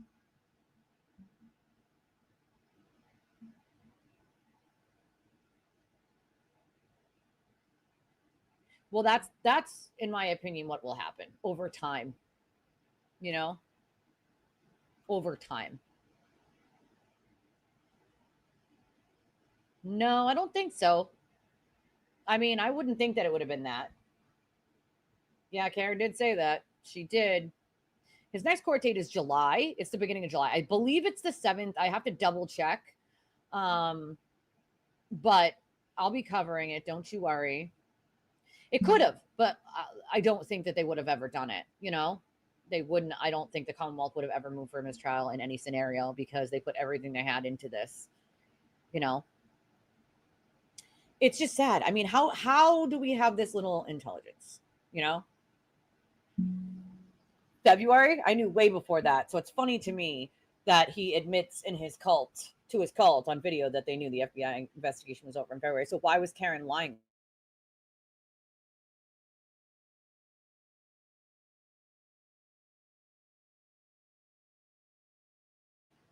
Why was she lying to her mom? Why? Why lie to your mom about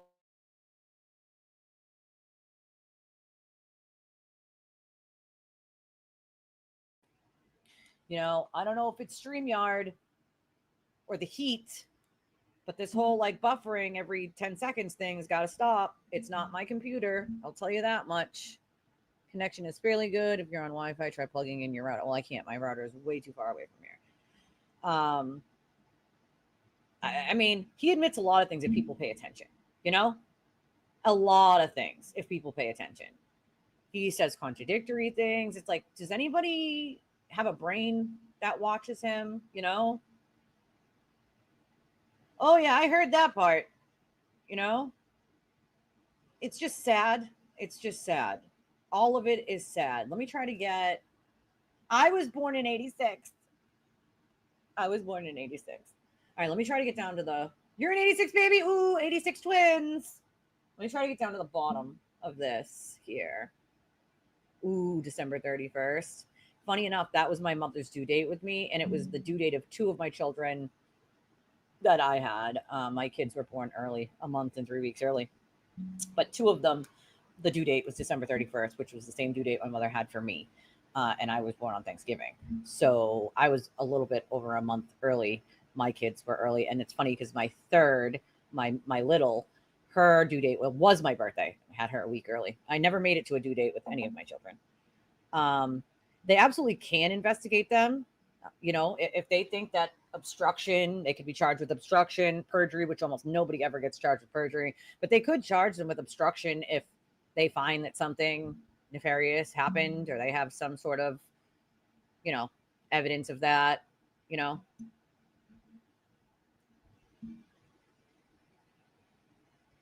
It is okay. And because I love all your stinking faces and you guys are family.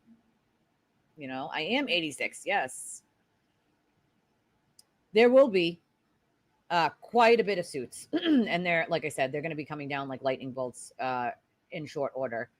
You know, I mean, that's the sad part. That's the sad part is the content creators did it because they were getting a super chat every 5 minutes or a PayPal or a Venmo or a Cash App, you know? Wait. Interesting. Unfortunately, I don't think that's going to happen. It would be a conflict, I believe. So, sadly, you know, if the jurors represent Massachusetts, that's a scary. I know. No wonder why it's easy for the Karen to dupe the whole state. You know, and I'm not the only brain in the state. We have a lot of really amazing, smart people here. You know, it's just, I think too many people got swept into this nonsensical. You didn't what? I'm behind. God damn it! I'm behind. Oh, the 34 Fear of You podcast from M. William Phelps. You can listen to it on Spotify. There's like a couple. You can. It's not a watchable thing. You can only listen to it, but it's a good listen. It's a very good listen if you haven't heard it already. There's like 11 episodes, 10 episodes, something like that. They're really good. No, once it's done, and it's done. You know, it's done. Well, that's the big question, Jennifer. Right? Will he be held accountable for will he roll is the question. Because now that he's basically been told like First Amendment isn't an argument, you cannot argue First Amendment on some of these things. What's he going to do? He's in a real sticky situation, you know? He's in a real sticky situation. Real sticky. Is he going to roll on every single person that he can roll on to save himself? Probably. Knowing him, knowing the things that he does and why he does them, if he feels even a little bit slighted by Karen Read, and she's not helping him with his stuff, which we know isn't going to happen, that would taint her image to help him with anything. At least the image she thinks she has. Let's put it that way. He's going to get mad, and he's going to blow up the whole ship, you know? The whole ship. Yeah, if Bessie sends me an email, I'll exchange it for you. Well, that's part of, you are not crazy. If you're crazy, I'm crazy, biznitch. There was an update in the civil lawsuit against Karen Read for wrongful death today. Some shared it on X, but only the first page. I didn't see that yet. Right? Exactly. Oh, they always call me that. That's why I made shirts that say I'm a McAlbert. And they are available in the merch store, everyone. Because I am. I've been accused of being an Albert or a McCabe or a McAlbert since 2023. And I'll take it. You know what? Cool. If that's what I need to be called for showing the evidence, then cool. Then let's do that. You know? I think this puts a damper into some of these innocence fraud campaigns that we had. Delphi, and it's starting in the Koberger case. I mean, it already started a while ago, but I mean, oh, the super chat video. You guys want that one? That one's pretty funny. I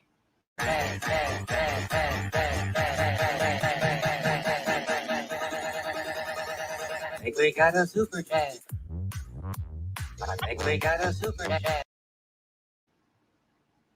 Yeah, that's that. It's not much to say about that except for that is that, you know. They live in Bristol County. Yeah, her parents live in Bristol County. Well, they already took steps to try to hide some of that money. The problem with that is that if you do things like that when you know a civil suit is coming up, it actually the government can go back and be like, no, we're pulling that out, or you need to put that back.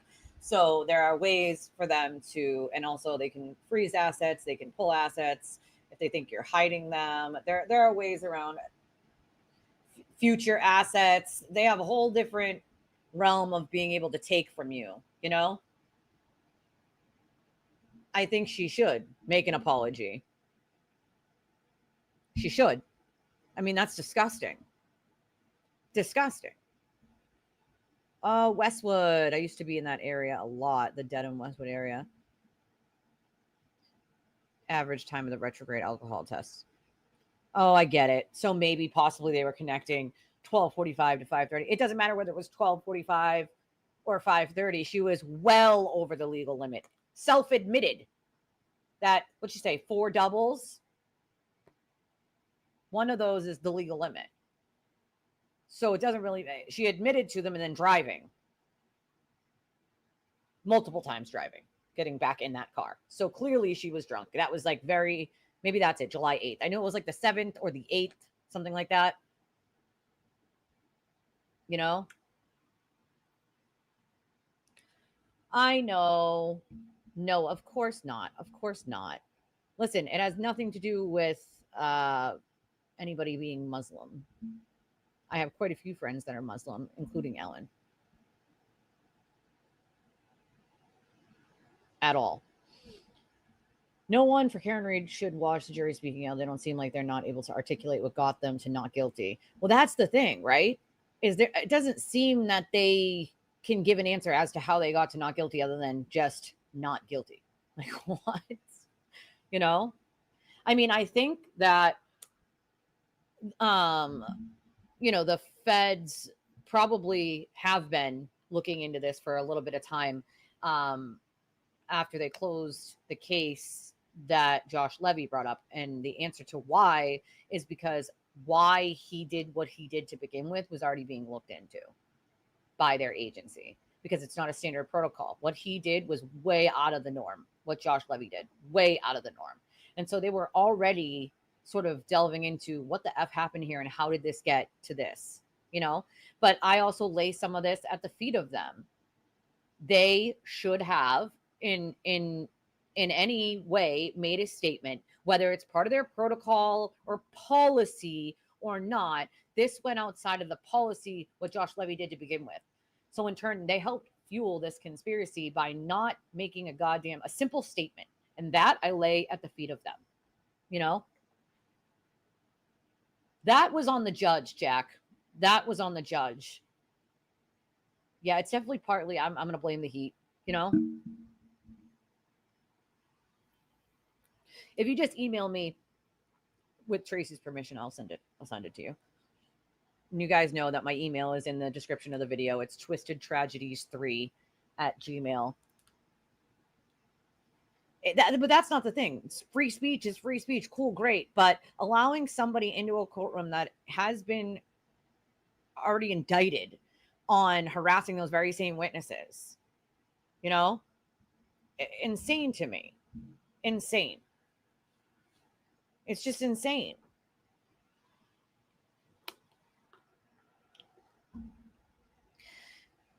To me, it's like if you didn't start at the beginning of this, right? Go back to the very, very beginning where we had no evidence. All we had was court documents and very little was being said by the state, right? Most of the stuff was the defense putting out these grand assertions and ridiculousness. And we had nothing else to go on other than what they were giving us. If you go back to then, I understand fully how people believe in the conspiracy then. But once the evidence starts coming out, right? If you don't take your critical thinking skills and put them out there and say, okay, this is what was said by the defense, but this piece of evidence completely does not jive with that. That's called using your critical thinking skills. If you don't change your opinion based on the pieces of evidence that you're being shown, that's when you're just sticking your fingers in your ears and going, la, la, la, la. I could have very well done that. Could have just stuck my fingers in my ears and said, fuck it. I'm going to keep going with the conspiracy. But in good conscience, when you have this evidence in front of you and you're looking at it and you're like, shit, this can't be what it is. There's no way, because this piece of evidence does not fit with what the defense is claiming. it takes balls to say, I might have been wrong, right? It takes even more balls to know that you're going to have to deal with a rabid mob of very angry, insecure people if you change that opinion, right? Knowing that you're changing your opinion means losing the money that you've been getting to your channel. It means losing, more than probably half of your audience, if not all of it. And it means dealing with a lot of harassment. So would it have just been easy for most of us, Kevin included, to just stick our fingers in our ears and be like, we're gonna ride this conspiracy till the end, like some of the other content creators did. But then you got to look yourself in the mirror every day. You got to live with yourself, knowing that you sat there and you lied to thousands of people every day. For what? For a couple bucks? For money? For clicks? For views? What's right is right and what's wrong is wrong. And no matter what, if you chose at that point to keep going with a conspiracy isn't true, that's an issue. That's an issue. He needs help. The reason he got so angry with me is because I didn't lie for him. And the second that I didn't lie for him, I became his public enemy number one. I became Sewer Turtle's public enemy number one because I did not lie for him. He lied to numerous women and people about various things. I was asked one simple question.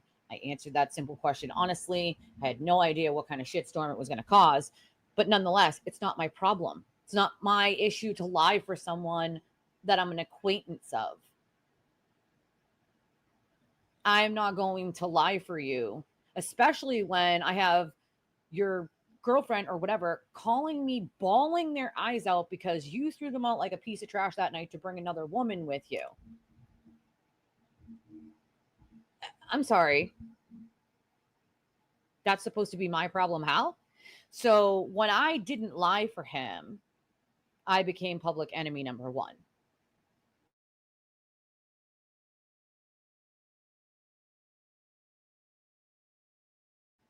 Tale as old as time. It's not something he hasn't done to other people. You don't fall in line or do what he wants you to do, and suddenly you're a horrible, awful, terrible person. It's sad, but in the long run, we're dealing with a man who has no morals. None. He will lie about anyone at any point for his own gain. He doesn't give a shit if it's true or not. Doesn't care. Does not care. Let's remember that. We're dealing with someone who just doesn't give a shit about anyone else. Or what he most cares about is hiding the things that he has done away from his viewers, because if they realize what he has done, and I'll put it in his own words, quote, I'll lose all my followers. And that's something that's what he cares about. He doesn't give a shit about what he's putting out, whether it's true or not. Does not care. He only cares that if they find out. But yet, he still keeps going with trying to threaten people privately, in writing, and then blackmailing. If you don't do this, this, or this, I'm going to do this to you.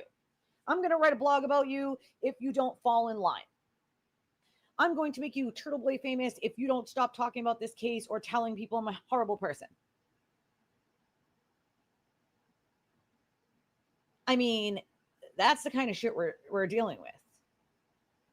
How can anybody respect that? If you have to threaten people into silence, if you have to dog whistle mobs against people and threaten people into silence privately, you're a shitty human being.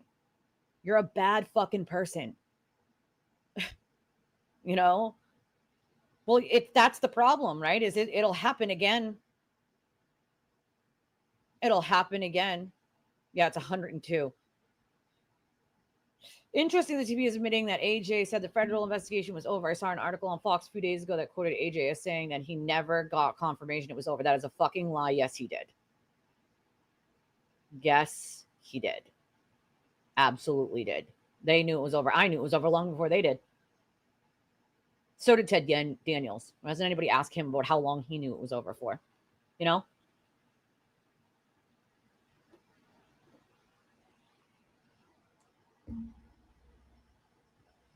Yep, and I love you just the same, because it doesn't matter what God people love or care about.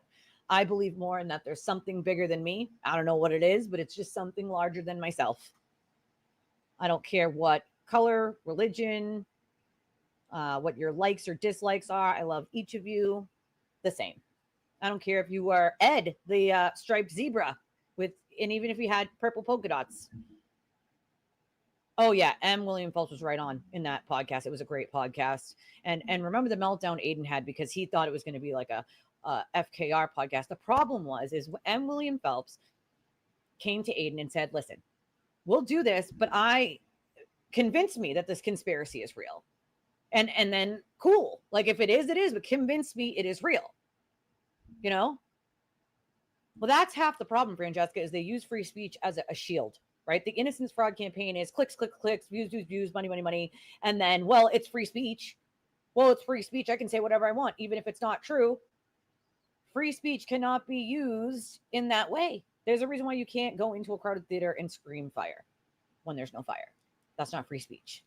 Supreme Court has said that over and over and over again. You know, they took a lot of, if you think about it, back when I was in school, I was the very last class to get wood shop and metal shop and home ec. So they took wood shop, metal shop, home ec. They took those out. They were cutting costs, right? But they took basic things out of school that need to be taught to kids so that they can use critical thinking skills, so that they can use common sense. So I think a lot of these things that we were taught, they took out. And these kids don't get it. They don't even get taught cursive anymore. I had to teach my kids cursive. 2 of them. 2 out of the 3 of them. I had to teach them cursive. Me. What? But I want my kids to know how to sign their name. How are they going to sign their name to a check? Or, you know, if they don't have any training in how to do so, they took all of these things that kids need to learn how to be humans, adults, out. So now it's just basic, you know, math, history, science. They need that. They need what we had and then some, in my opinion. You know? But yes. So William Phelps said to Aiden, prove it to me. Prove to me that this conspiracy is any inside information you have, any evidence that shows this conspiracy. I'm in on it. I'm in on believing it if you could just show me.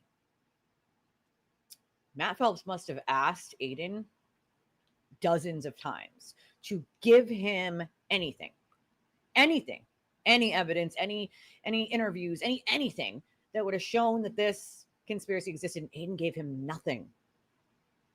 So then when Matthew Phelps then took it upon himself to follow the evidence, do other interviews, talk to other people, he found what everyone else found, which is this was a pretty easy case that got turned into a ridiculousness by him, by Aiden. And if you listen to Matt Phelps lately, he'll tell you when he didn't do what Aiden wanted him to do, he sent a mob of people after him, just like he does to everyone else. He's gotten death threats. People have called his phones, emails, text messages, the same stuff I deal with. Same stuff. So Matt Phelps knows how harmful and vile Aiden is. And it's sad because Aiden promoted this. Part of his, whether he's going to get paid at all for any of it, was to promote it. And so he started promoting it until the 3rd episode or 2nd or 3rd episode came out. And then he realized that it wasn't going to be sunshine and rainbows and Turtle Boy's the best. And then he turned his cult on it. Funny enough, the rest of us actually started listening to it and we're like, oh, wait, this is somebody with common sense that actually followed the pieces of evidence. Cool, let's listen to it. And it was a great podcast. Womp, womp, womp. So that's another thing, is you're going to see him being left out of a lot, especially anything that has to do with Karen, because it's just not a good look. It's not a good look on her. And so they're going to keep him out, even though she promised him the first interview. She promised him all sorts of things if he helped her. He helped her and he got nothing but some charges and some money, a lot of money. But what's that money going to do when you have to pay it out to all your victims now? Oh, it's going to be amazing. And just make no mistake, it'll be him.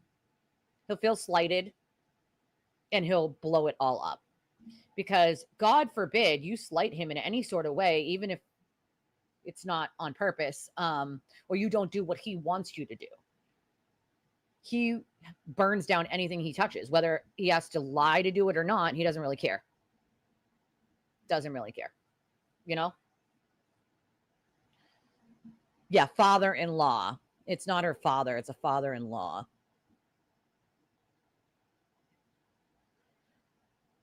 Ugh. Oh, but he likes his chair. Jethro, you better get out of there. I have no idea if there's a link to the guy at the World Bank. No idea. It's amazing to me for him to act like that. Like, that's all your defense did was bully people. So that's really ironic, you know, patting him on the ass. And that's in the scope of when he was trying to blackmail, the sewer turtle was trying to blackmail Karen. So they were trying to keep him happy. That's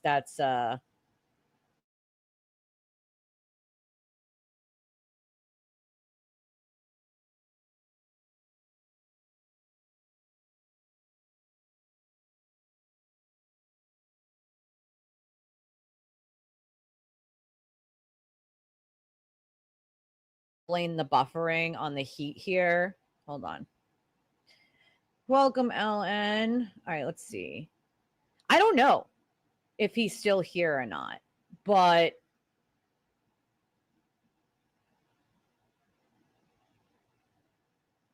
it depends on if they ask for a jury or a judge trial. You know, some dogs hate the heat and they're like, no, get me out of here. Put me back in. Well, I guess that'll depend on what they ask for, you know? Ooh, what you do is you get one of those plastic pools, like the plastic kiddie pools, and you fill it, and dogs love it to cool off. Fun fact. We've done it. For my daughter's service dogs, that's what we've done. They're so freaking cute. They say the Fed investigation is over in court in front of Jackson, and he said he received an email. There were statements from he knew. He's lying. Yes, Hollywood is AJ. He knew. He knew it was over. They were lying. Karen herself told him Fed case was closed. He said, I can say that now. Yeah, you say that now. You show everybody how she's a liar and continued to lie, you fucking idiot. He's probably already starting to, that sounds like to me like he's already starting to feel slighted. So he's letting little things out, even though he knows it'll make her look bad.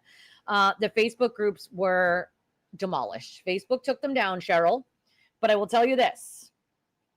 Ooh, Kimmy said you can buy cooling blankets for the pups. Interesting. Thank you, Kimmy. But there's one group left. Rhonda's group is still up and running, and I suspect it's because it doesn't have Karen's name in it, okay? But it is called, let's see, hold on. Support for John O'Keefe's Family and Friends. That's the only one that's left. So as of right now, the other couple Facebook took them down, you know?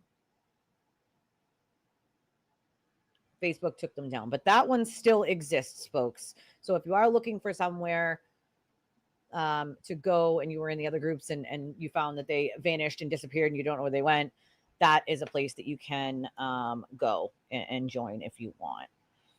You know, it's amazing to me. I don't know. I need to get another air conditioner for this house because it's like I said, 103. I have a fan going right now, but we only have the one AC. So, most of the house is still hot as hell. Okay, let's see here. Hold on a second. I'm trying to get into my email for a second just to make sure. I don't think it was a coincidence. A juror was said to be a lawyer on second trial. Maybe not. I mean, she was a lawyer from Brazil. She wasn't a lawyer from here. Oh, Shannon, thank you so much.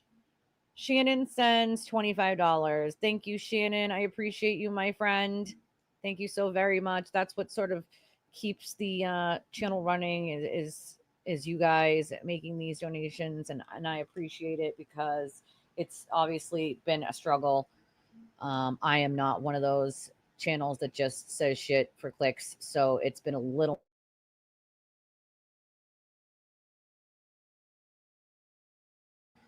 and it doesn't help. We keep buffering. But if you, like Shannon, want to make a donation to the channel, there are a bunch of different ways to do so. The best ways are these ways that go directly to me and don't go through YouTube, because otherwise it takes like a month, and that's a long time for such a little bitty channel. But we do have ways like Cash App, Venmo, PayPal, Revolut, and then we have the link that's pinned in the chat for anybody who wants to just use credit or debit. All right, let's see. Well, that's the thing, is it's divided a lot of communities, and it's really, really sad that that's what has happened. And I think education is important, but I think that they took out a lot of stuff in the education system that would allow people to make critical thinking skills, you know? Friendly, caring, guilty places hiring. Oh, you know what? That's a good idea. That's a good idea, Sharon. That's a great idea. I think we'll do that.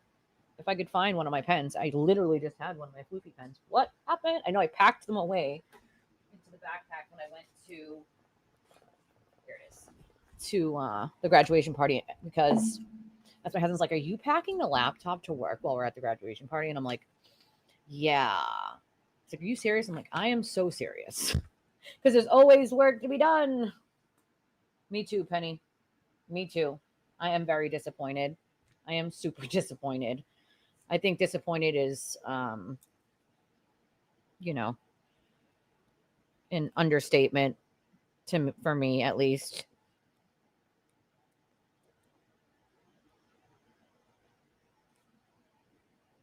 The fact that people want to like switch jobs is just sad, you know, but people have to go to work every day and listen to idiotic people say ridiculous things that don't make sense, you know?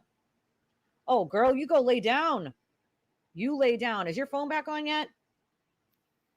Or do you have your phone yet so I can text you and check on you? Or no? Is that still a no-go? You lay down. We got mods here. Jesse's here. You know? Well, that's the other thing. A lot of people's home communities have been. I won't say that mine has been. My community is actually one of more the tolerable communities where you can have an opinion and nobody's going to jump down your throat. People are still going to be friendly and hang out, you know? I think we can do that. It might take me a couple days, but it's a good idea. We know that, right, Benny? Is everything that comes out of his mouth is a lie. Dude has an untreatable case of diabetes, right? It's a terminal case of diabetes. Yeah, I don't know why I'm buffering. I apologize, guys. I think it's the heat.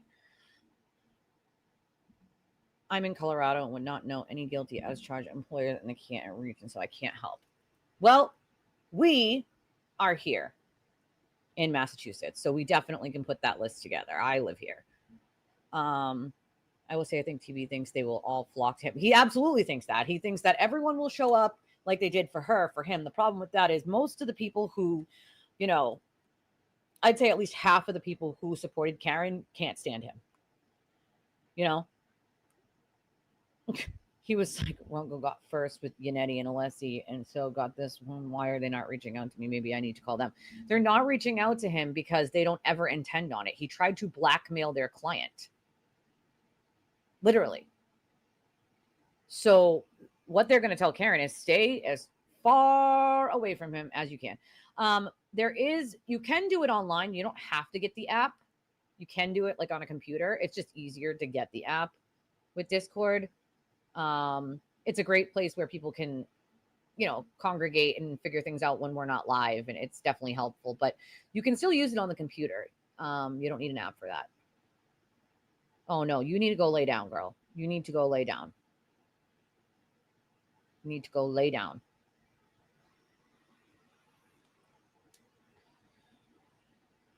I feel you, Penny. I feel like, you know, disappointed isn't even, if that's an understatement, you know?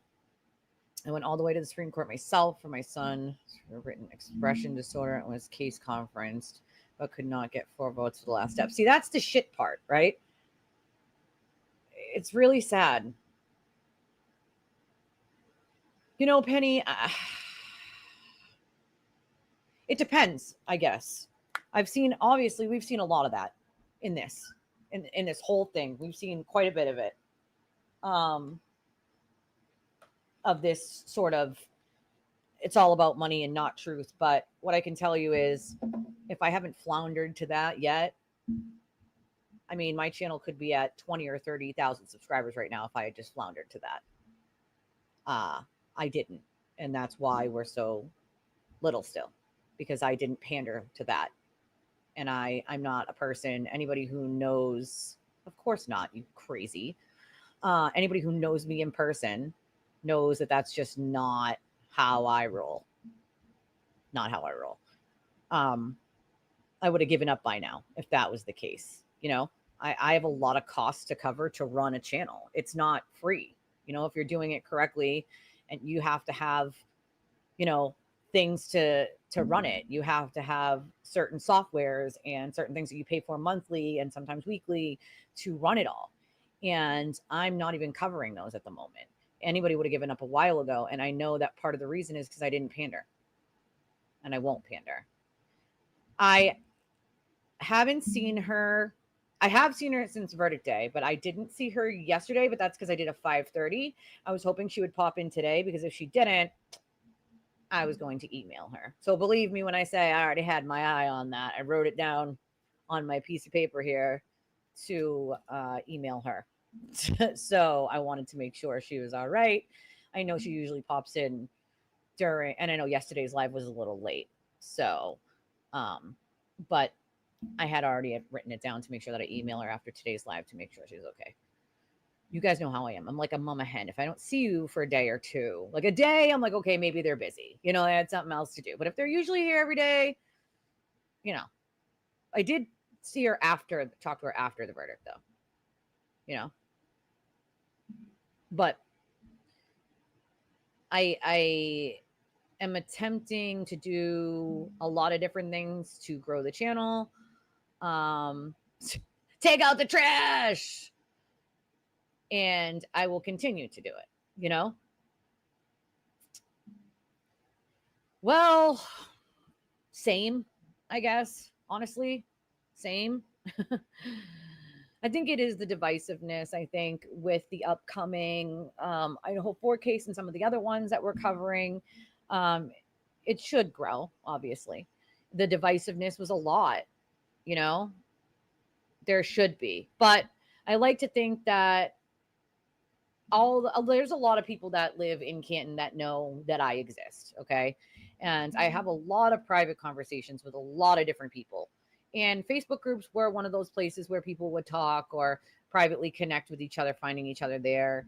And, you know, anybody who reaches out to me for any sort of help on anything knows that I will always do what I can.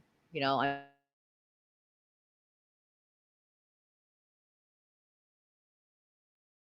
this whole buffering thing is going to drive me nuts. The freaking buffering. It's got to be the heat. I'll always do what I can to help people out. You know, I might not be able to help them monetarily, but I have a lot of good information and places that they can go to get the help that they need. And I know that there's a lot of people who live in Canton who are disappointed. They're sad. They wish that people would now, though, that the trial is over, move on with their lives. You know, move on with your life. Stop harassing people. It's unnecessary. Go about your day, right? And to me, a lot of people decided that their best bet would be to pander to the mob, not be harassed by the mob. And we saw a lot of that during this trial. My fear is that these other examples of, you know, innocence fraud that we're dealing with, especially what it's kind of seeping into the Idaho 4 case, is going to take its toll there too. It's sad, but we've seen the innocence fraud campaigns all the way back to OJ. All the way back. Yeah, Cheryl, we did, and it's deplorable. It's disgusting. It's deplorable. I am not a fan. by any stretch of the imagination of people that think that that behavior is normal or okay. It's not, right? It's not. Well, that's the thing. I actually have had people come to me from that side and say, I was wrong. And I refuse to say anything publicly because I know I'll be attacked.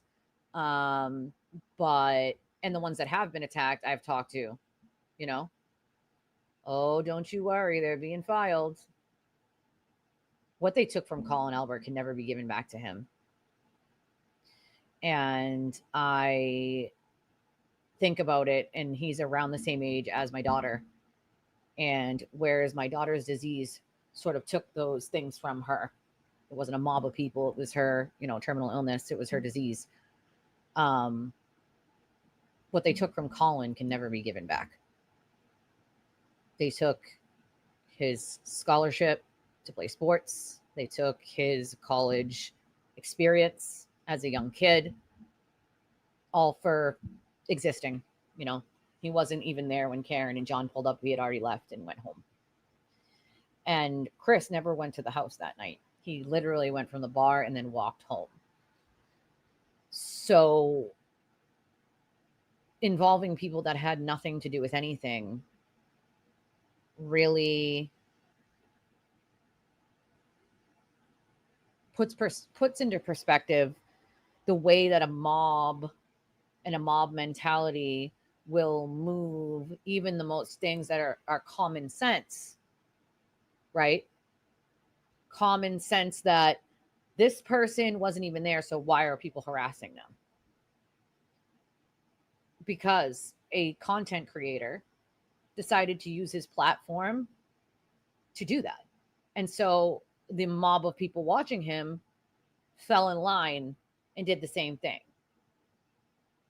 That's a problem. That's a very large problem. And we've seen it sort of seep into cases like the Idaho 4 in the beginning, where they were going after the roommates, right? The roommates that survived. All these conspiracy theories about how these roommates could have possibly gotten out alive, but also if they had something to do with it, because how could they be alive, and why did they wait so long? And we're the public. Sometimes there are questions that we're never going to have answered in a case, and that's okay. We're never going to have all of the answers to everything.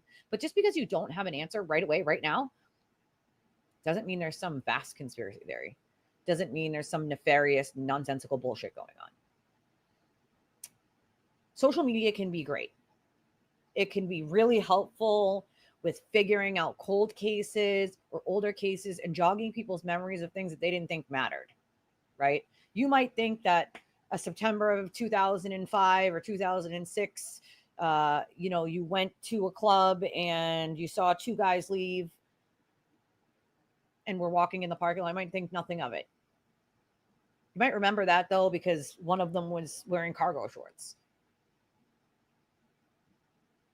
Then you might remember seeing those same guys like, oh, hey, I ran into those same guys at a store like an hour later, miles from there. Most people wouldn't think anything of that. But then if a content creator gets out there into the world and says, this is on that night, this is what this person was wearing, this person went missing, does anybody have any information? That might jog someone's memory to be like, hey, I saw those guys again miles down the road, 2 hours later or something. Now investigators know where to focus to try to look, see if anybody else saw them, see if they could, any old footage, anything like that.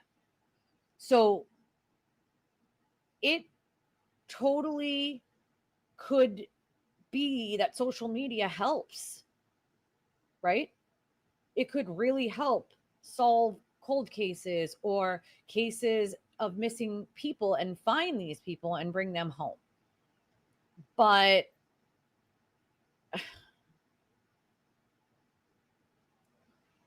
it can also be destructive, and it can hurt real people with real lives. I've lived it. I know.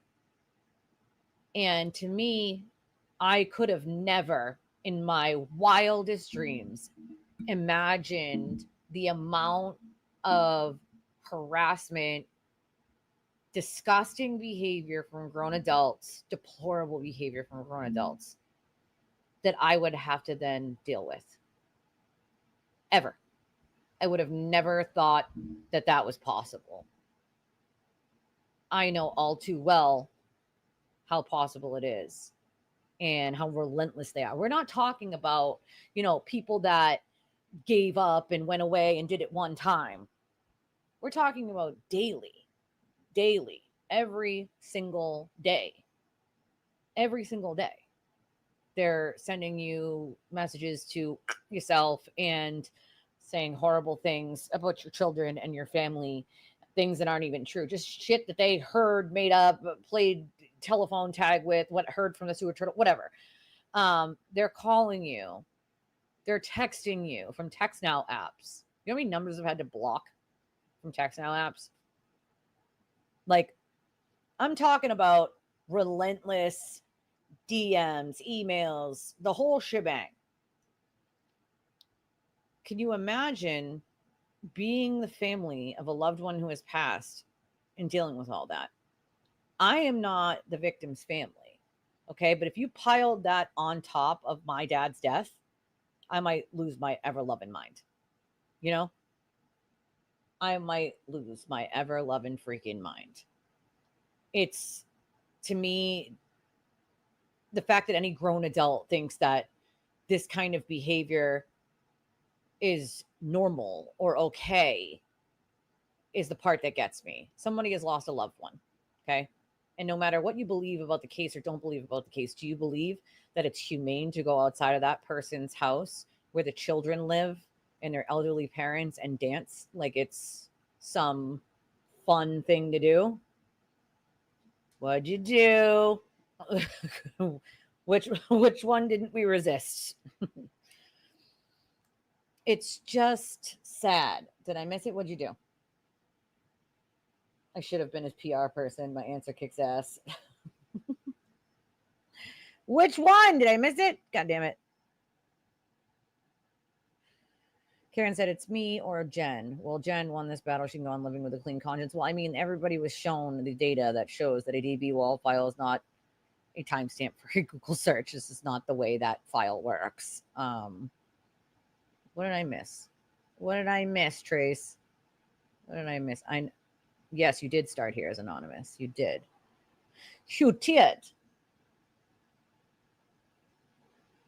The figure of speech answer. Got it. I was like, what her name is? Oh, yeah. But, he indulged on that. So he claimed that he was arrested in front of his kids and they were, oh my God, his kids. Actually, anything. The cops were nice enough to actually wait until the bus was already pulled away and they wouldn't see anything before they moved in to arrest him. And so he lied to his audience and said, my kids, they saw me. And then he kind of blurted out after his mob of people bought the kids new iPads, new toys and new iPads that, by the way, he didn't need. They didn't take his kids' iPads. But, he lied and said they took all the devices and they went to the kids' iPads and destroyed everything. They didn't. The kids' iPads were fine and still in the house. So after he had his mob of grifters buy these kids new iPads and all new toys and all these things, then he said, well, my kids didn't actually see it, but you never know what they saw or didn't see. So let me get this straight. You lied to your viewers so that everybody would buy your kids all new toys by saying they went through all my kids' stuff. They went through all their toys and they destroyed their stuff. They didn't destroy anything. Okay. They took devices and looked at. They didn't take the kids' devices. The kids, were traumatized, except the kids never saw it. He then admitted later on that the kids didn't see it. There are real people out there who actually do need help. There are real kids that don't own an iPad. Funny enough, my husband won one. He won a like in a raffle at work.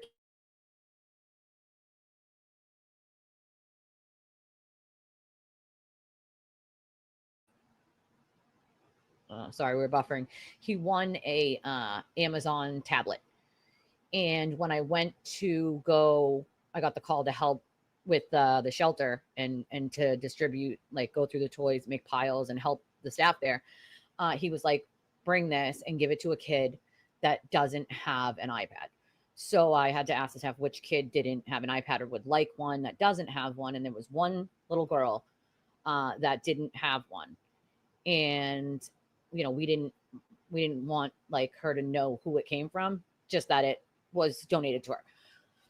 And there were a couple times after that I saw that girl. She was so happy that she had it. Her brother had one. He was autistic. He was a little brother, and he had one, but they only had one to share. And because that's what kept his attention on being able to learn, he had like games to like learn how to read and write that he would be allowed to play on it. She never really got any time on it.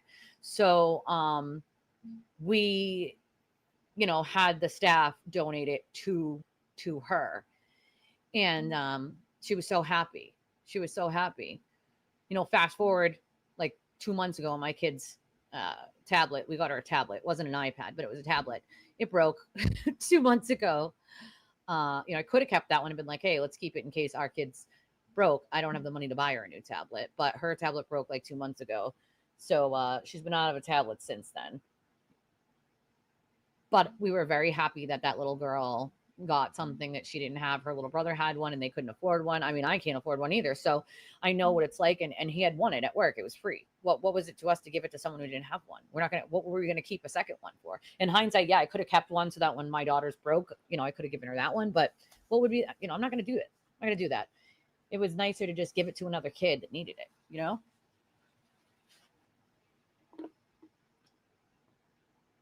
Oh, I do that too, though. I do it too. Imagine the trauma he's done to his own children. You know what I'm saying? We all saw the body cam footage. We all saw it. You know? We all saw it. Ooh, I didn't know that was a feature. That's a feature on iPhones where if your number is not in the phone book, it goes straight to voicemail. I mean, I don't have an iDevice. I don't have any iDevices. I have an Android. I prefer the Android over the iPhone, funny enough. But hey, you know, interesting. Also, question. Does anybody know how hotel points work?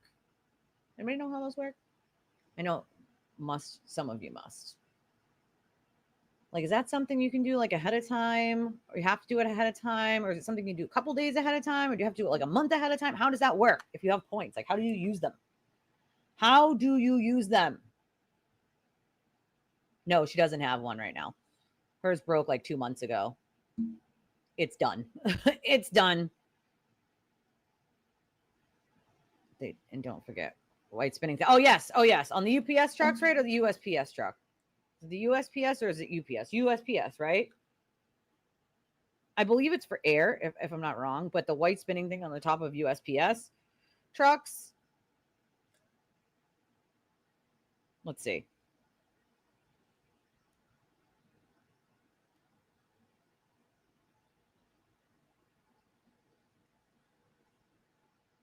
Let's see. What does it say here? The white spinning device on top of USPS trucks is a Flettner ventilator. Flettner ventilator. It's a passive ventilation system that uses wind power to draw out warm, stagnant air from the cargo area, helping to cool the interior. It's not a primary cooling system, but it helps improve airflow and ventilation. That's what it says. Oh, that's so nice of you, girl. Oh, that's weird. It won't let you. Oh, it might not let you match the pattern. You might have to like click on the link from a computer. It might work that way, or we can make another one.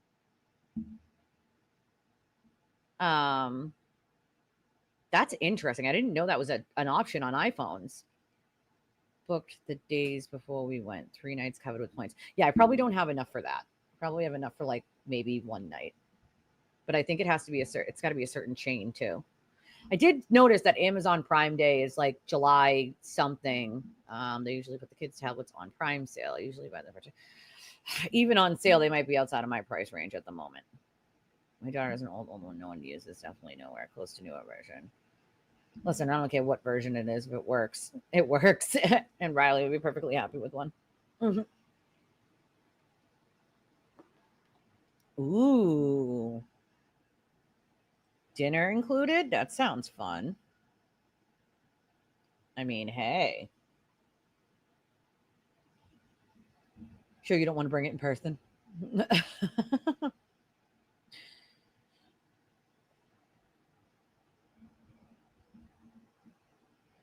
All right, let's see. I do have, hold on. I'm trying to look and see. What in the hell?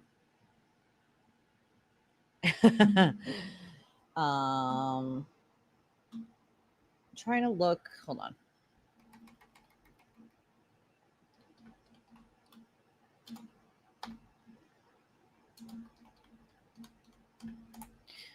Let's see. This is, oh, okay. Hold on. So I don't know if any of you guys have seen this. This is the actual like clip of the what they say is the I think the driver from the Idaho 4, the DoorDash driver, I believe.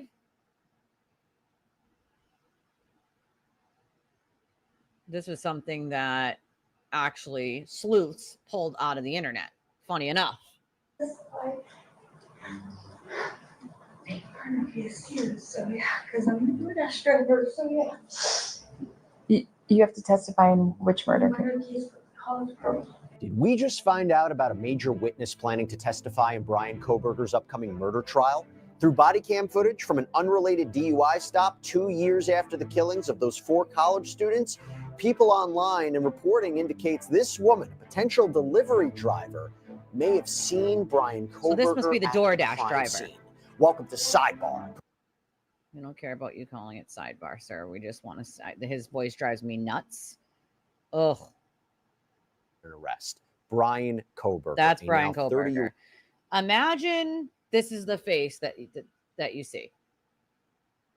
I mean, so what? Let me point out also the thing that he's wearing right now is called a turtle suit. See how it's strapped around him with Velcro? In Massachusetts, we have them, but they're paper. They're not that heavy sort of quilts type stuff. They're paper. And it's called a turtle suit. That's what he's wearing right now, a turtle suit. And it is to keep people from trying to kill themselves. So if they say they are having some mental illness or stuff like that, or they say they're going to hurt themselves or other people, this is the suit they put on you. It's called a turtle suit. So that's the first thing I noticed about this picture is that they have him in a turtle suit, which means at some point he must have made some sort of statement to lead them to believe he may hurt himself. Otherwise, they would have put him in a regular prison uniform or, overnight jail uniform. They would not have put him in the turtle suit. So that was the first thing that I noticed. Old PhD criminology student at nearby Washington State, white Hyundai Elantra matching his. Right. We know about Why do I the say this? Hyundai We got to Elantra. talk about somebody else. Clip, and I want you to buddy. M in court documents, who Where claims right here. she was the DoorDash driver that dropped off food for Xana at the home at 1122 King Road that night in Moscow, perks of Idaho. working in a It was prison. reported that she had received a food delivery about 10 minutes before the killing, so right after 4 a.m. Now, why is this coming out? Well, it turns out. Well, in Massachusetts, because it's paper, that's why it's paper here in Massachusetts. I don't know why some other states.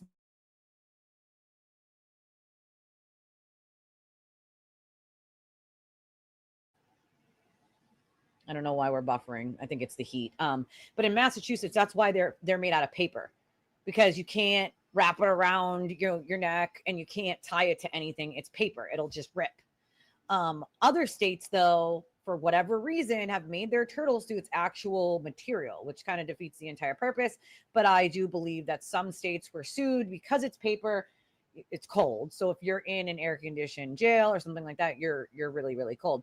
So they sort of made them with actual material. Now it's Velcro in the front. So if you try to tie it to something and yourself, the Velcro will just break apart and, you won't get the job done. So in Massachusetts, that's why they're paper, though. You can't do anything with it. You can't, because inmates will try to use their own clothes to wrap around their neck. I have had to cut down numerous inmates from doing this. They will wrap it around the leg of their bed and they'll pull themselves the other way. They get very creative. And we have this hook. Looks like a hook. It looks like this. It looks like a question mark, essentially. And it's a hook. And it's called a cut down tool. And you just slice whatever they have to cut them down. But a turtle suit is paper. So you can't do anything like that with it. It will just rip. Other states, like this one, they don't make theirs out of paper, but that's why there's Velcro in the front. So if you try to yourself with it and tie it anywhere, the Velcro will just rip apart. One of the reasons why our badges that we had to wear, we could not wear lanyards around our neck, because if someone tried to hurt you with it, you know what I mean? And now they have like the Velcro ones, but most prisons still won't let you wear the ones with Velcro on it. It's just a cutaway, you know? Well, that's how. So that you can't wrap it around anything. It would just come apart. There is a police body cam video that has been posted to the YouTube account Officer Axon. They apparently publish police videos through public records requests. And this is reportedly from September 2024. So you're talking about 2 years later, out in Pullman, Washington. Again, Kohberger was a PhD student studying criminology at Washington State University in Pullman.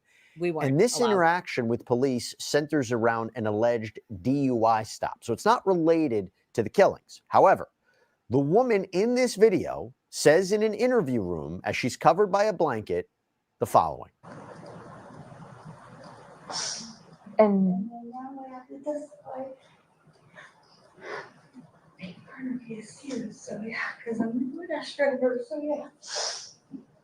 you have to testify in which murder case? Oh.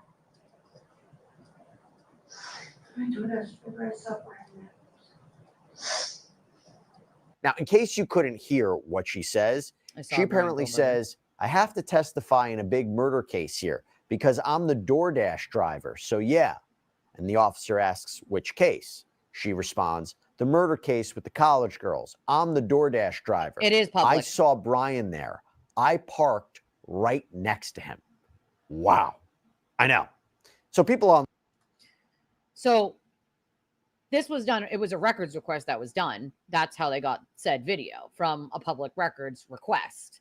So we weren't allowed to use straitjackets. We weren't allowed to use 5-point restraints anymore. There were certain things that we used to be able to use, and that the governor and specific law that they put in did not allow us to use things like straitjackets or 5-point restraints. So we had to move to using things like shooting people in the butt with medications to calm them down if they were really rowdy. But that was part of our governor's whole change of the quote hospital prison system for the criminally insane, where the private company I worked for replaced the basically the prison system's guards. So they were replaced with us. So where you would see normal COs in some jails, because it was a prison but a hospital also for the criminally insane, usually those are run by the Department of Mental Health. In my state, it is not run by the Department of Mental Health, and it had been run by the prison system. The governor decided that the COs were allowing these people, they would pop each other. If they were like creating a ruckus, they would pop the cells of people yelling at the one person to shut up and let people beat the crap out of each other, you know, et cetera, et cetera. They were overusing the 5-point restraints, keeping people there hours and hours long after they could have been or should have been already released. Basically, they were just doing some really horrific, awful, inhumane things. And so the governor basically said, no more, wrap it up. You guys aren't going to be working there anymore, and gave the company that I worked for, the private company I worked for, the contract over the building. And so things were changed. 5-point restraints were done. We were allowed to use one-on-ones, which are eyeball, which means I have to sit there and watch you in your cell. There was cameras in every cell because it's for the criminally insane. We had cameras in every cell, but we had to have someone outside the door switching every 2 hours, because otherwise you can't have one person staring for 6 hours at someone. It's just not going to work. So every 2 hours you would switch out with someone else and you'd have to sit there and watch that person in their cell if you're on eyeball. Yep. Listen, I don't make the rules. I just follow them. But I'll tell you, it was definitely more humane than what was being done before. If someone was having a mental health crisis and they were flipping out and banging on their cell door, the COs would just open the doors to the other cellmates, telling them to shut the hell up, and then unlock that door and let them beat the shit out of each other, which, you can't do that. So instead of, bringing that person down to medical, having them assessed or whatever, they want to take the easy way out and shut them up by letting people beat them up. It is what it is. So hence the reason. So actually we're trained. We're trained on how to hold a full-grown man in a hold where he can't headbutt you and he can't get out of it. So I actually am trained in tactics of being able to hold a full-grown man in a place where he will not be able to get out. Even as small as I am, he will not be able to get out of that hold. He wouldn't be able to head, because of where my feet are positioned and where my hands are, they wouldn't be able to headbutt you, and they can't wriggle out of anywhere. You know what I mean? We're trained for over a month before you're ever even allowed onto a unit, for a good reason. There are a lot of protocols you have to follow, and there are laws, So it was a records request. So the video itself was released as a records request. There's a channel that, just puts in records requests and then plays videos of body cam footage or whatever.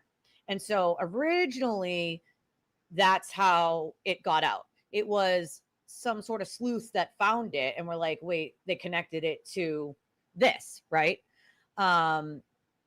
So that's why it was released. It was part of a records request.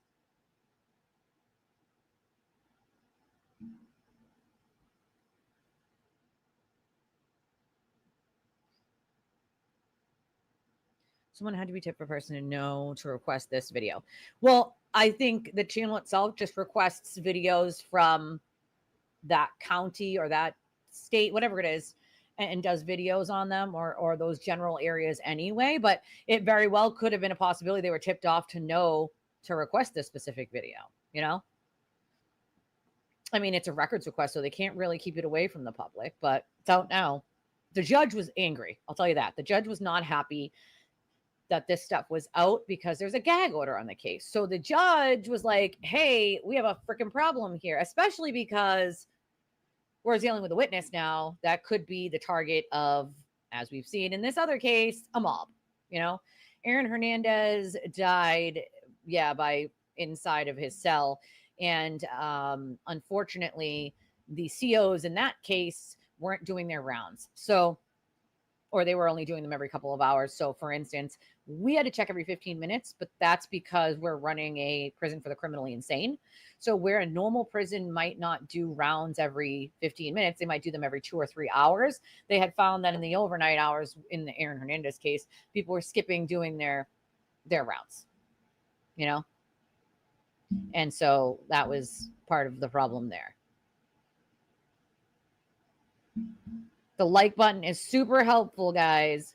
We weren't allowed to administer any sedative. We didn't fully know current medications. Well, we usually do. So, the medications are given out by our doctors. So they're assessed when they come in, and I ran sort of the intake unit. So this is when they're first coming in anyway. So I would see a lot of people who are unmedicated for a really long time, who are completely out of touch with reality. And so their records come with them. Usually some of them are arrested from the street, but some of them come from places like Pembroke Hospital, where they refused to take meds for over 30 days and then were transferred to us because they assaulted someone or something at that place. So, most of the time we have their records and they've already been assessed, so we know what they would be allergic or not allergic to. But there are instances where we might be just getting someone off the street, and if we can't get answers from them because they're out of touch with reality, then we don't know, right? but we still have to do what we have to do. So there are 3 sedatives that were used, but they were only used if the person was, you know, trying to harm themselves by like bashing their head off a wall or like, you know, crazed, violent stuff like that is where the team would go in with a shield and people behind them, and then they would have to hold you down and you would get administered the medication, and that would pretty much calm you down, you know. It's unfortunate, but that was the way that they wanted us to go around using these 5-point restraints and other methods that were being used before we entered and took over the jail. Yeah, I mean, this has been out for a little bit now. I'd say since the end of 2024, I guess. Here it is again. Hold on. See what this guy does. And bizarre things. So, you know, maybe this is just someone, you know, trying to impress the police officer when they got pulled over. Or maybe, in fact, this person is a potential witness in this case. If she is a potential witness and she testifies to what she observed, it's certainly a bombshell in this case. And it puts Brian Kohlberger right at the murder scene when this happened. Obviously, you're right. I mean, you're obviously right. She could be making this up. It's obviously a massive case in that area. Maybe it was a way, I don't know, to get out of trouble. Sure, 100%. I totally hear you. Having said that, let's assume for the moment she is an actual witness in this case for the prosecution. First question I have is credibility. If she testifies, could this video be used against her? Well, you know, that's an interesting question because, you know, normally when you're going to impeach a witness, that witness has to have something in their background that would indicate some propensity for falsehood, you know, crimen falsi. Did, in fact, they perjure themselves in the past? You know, did they forge bad checks? Did they steal or take from others? So that idea that she had. So I think, you know, they're pondering here whether she lied or was she the DoorDash driver. I mean, I don't know why she would lie. You know what I mean? It doesn't really make sense to me that she would just say it. I mean, she's not going to get out of the charge by saying it. So it seems to me it's very plausible that this woman clearly was. So it says 9/5/2024. So it happened September 5th, 2024. So this is something that I recently obviously came across. Did I ever get punched? Well, I was definitely a couple scuffles, but I've never actually gotten punched in my face. No, most of the inmates I had rapport with, and, you know, I respected them and they respected me. And actually, funny enough, when we did have an issue with an inmate like that, it would be other inmates that actually would jump in front of me and stop someone from coming at me by saying, like, bro, wrong person, don't do that. You know, our security can only get there so fast, and we work with them right up close, right? They're standing just as far as away as my coffee is to me right now. Okay. And so, funny enough, oftentimes you would see other inmates step in front of you and stop the crazed inmate from acting the way that they were acting. Funny enough, it shows a side of a sign of respect. So, right, I respect you and you respect me. I don't treat you like an asshole or an idiot, and you don't treat me that way. I'll tell you, my husband wasn't super happy about me working there, especially because I was pregnant with my little when I first started working there. And he was like, this is dangerous. And you don't get taken off of the unit and put in administration just because you're pregnant, right? You still have to work. And so I did. And I did. Very pregnant. And then I hurt my foot. And I had to wear a boot on my foot for like 12 weeks. It sucked. It sucked. Although at the hospital they had given me whatchamacallit. Yes, this is the DoorDash lady. They do say a lot of wild things, that's for sure. Listen, a drunk officer is still a drunk officer. I mean, hey, got to be put in his place. He's got to be put in his place, you know? They do leave, well, not all of them, but they're supposed to take a picture when they leave your food. Yes, they are. But not a picture of themselves, just a picture of the food. But of course, prosecutors would know if this woman, I mean, the prosecutors aren't saying, no, this woman is not the DoorDash driver. You don't hear anybody saying that, which leads me to believe that this lady is, in fact, the DoorDash driver who says that she pulled up right next to Brian Kohlberger, you know? So did she see him is the question. Did she see Brian Kohlberger? Did she see him, or did she just pull up next to his vehicle? Which one?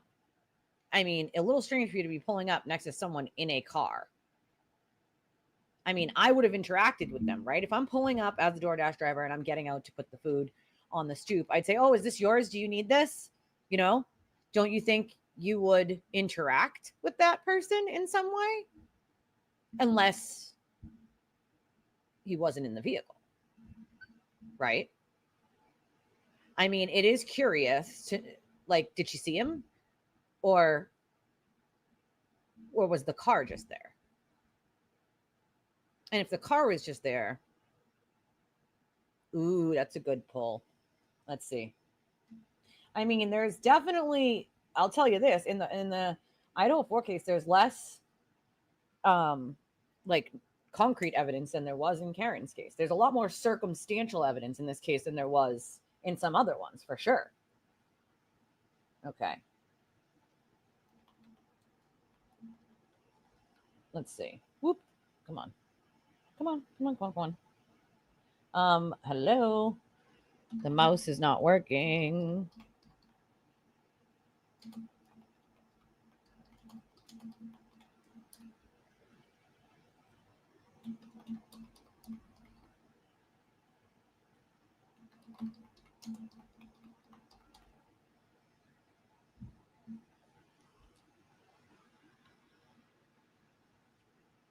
Not today, inmates. All right, there's the poll. I mean, again, there's less like concrete evidence in this case than there is in Karen's case, at least that we've seen. Remember, there's a gag order on this case. So there's quite a bit that we don't know yet. And I think it's going to be really interesting to see it in the trial. And I think that's part of why this case sort of intrigues me in a way. And I also think I was drawn to it by Kaylee's dad and his sort of fierce advocacy for his daughter and his daughter's friends. And I think he reminds me of me in a way where, you know, he was going to figure out how this happened, whether the police were going to tell him or not. This is his child, or you're not going to wait for the police to tell you, especially because they keep so many things hush hush and they can't tell you a lot. As the parent, I need to know, and I'm not willing to wait until a trial. So I'm going to figure it out. And I think Steve has done an amazing job of being that sort of advocate and doing what he needed to do, hiring private investigators and getting all of the information he can get about this tragedy. These are 4 really young people, and it's really sad to see an Innocence Fraud campaign seeping into Kohlberger the way it did in the Reed case, because how many other cases is it going to seep into? How many? How many are we going to see it in? Is this going to be one of those things that as long as you have some attorney that has connections or money, you're able to just buy your freedom? O.J. Simpson pretty much bought his freedom. He got a jury that was willing to say, F it, screw it, right? Hey, whatever. We're going to find him not guilty because we're gonna. And then the jury admitted to lying. That's the really shitty part. You know, that's the part that gets me, is we're talking about a jury that allowed themselves to just be taken over by emotion. Okay. Oh, thank you, Sharon. I appreciate you, my friend. Thank you, thank you, thank you. That would be interesting if the neighbors did have 4K video of him in the car at the house that night. And I mean, that would be freaking amazing. That would be amazing. Oh, Tracy, thank you, Tracy. Tracy sent $150. Thank you, Tracy. I appreciate you, my friend. We definitely need that boost. I can tell you that much. Reported as much. If that's the case and they have that, woof, that would be awesome. But wouldn't it be in her digital, like her phone, or we do not? We don't know yet. That's the problem. Is because of the gag order, there's a lot of stuff that we don't know about this. And that's why the trial, it's going to be a lot of things that we don't know. Things that are going to be coming out right and left that we didn't know ahead of time because of the gag order on this case. How about the guy who said there was a prosecutor conspiracy, that there's no way they didn't have phone company data, and I think they're saying they don't have where's the theorists. I mean, as far as I understand, they do have the phone data. That's how they got the pings from his phone and where it pinged off of. 1 second, guys.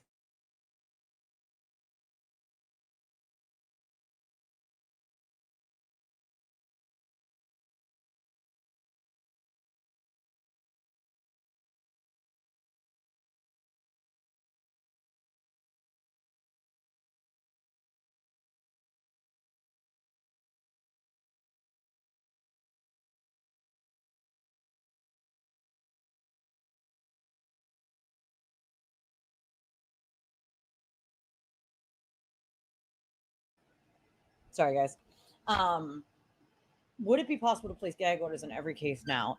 I mean, it's always possible to place gag orders on cases in the beginning because of this. That's one of the tools that they have in their toolbox, is to put gag orders on cases like this so that this doesn't happen, right?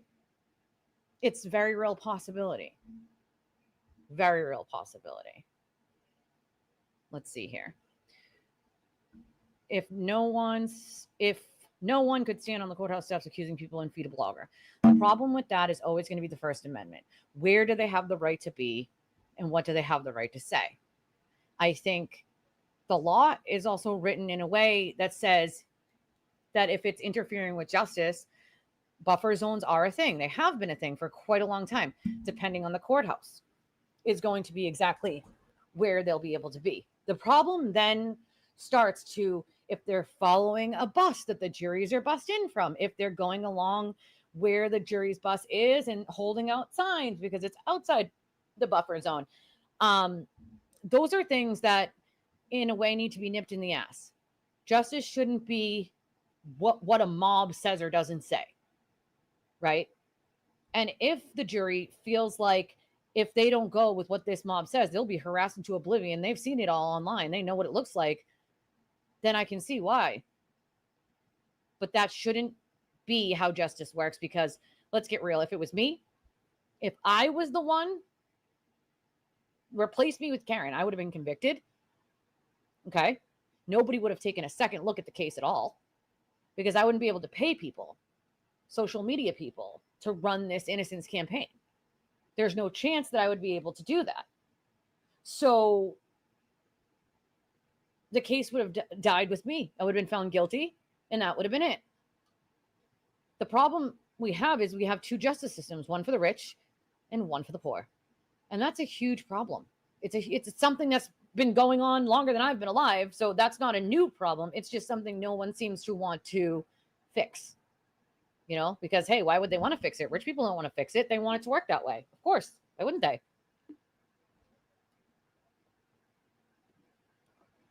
That's up to you, my friend. That is up to you. I like to know all of the things ahead of time, even if it's not being, brought into the trial, because I'm not the jury, right? The jury is going to decide what the jury decides. It is what it is. But I like to really know a case. I like to deep dive into it and sort of know all the ins and outs of it when I'm doing one. So, I mean, yeah, just this video is all we have thus far. But again, because there's a gag order, there's a lot we don't know, I've listened to people that have watched the neighbor surveillance, not that night, but that the video is clear as can be. Well, if they really got video that night, that'd be an interesting turn of events in the case, you know? I want him crucified. I want to see what's presented to the jury. Yeah, that's some people, you know, want that. You know, I'm going to cover all the things that have been said publicly about it. Privately, you know, I don't. Kristen Smart. Oh, yeah. Oh, damn. That one, I've read a little bit into that. It's, I mean, damn. You know, damn. I mean, so the corn rake one, you guys remember that one? That lady, they're looking for a new trial for that guy. They want a new trial for him. So he's innocent, they say. So, I mean, we're talking about these innocence fraud campaigns go back a long, long time. You know, they're saying when he was giving her CPR, he was saying like lying, cheating, whore. Again, this is why I said when there was audio from inside the 911 call, you enhance it. Whatever your brain thinks is said is what you're going to hear. 100 different people could hear 100 different things if it's not clear as day, you know? I mean, that's up to you, but I'm going to be covering it. So, but it's all publicly known information at this moment.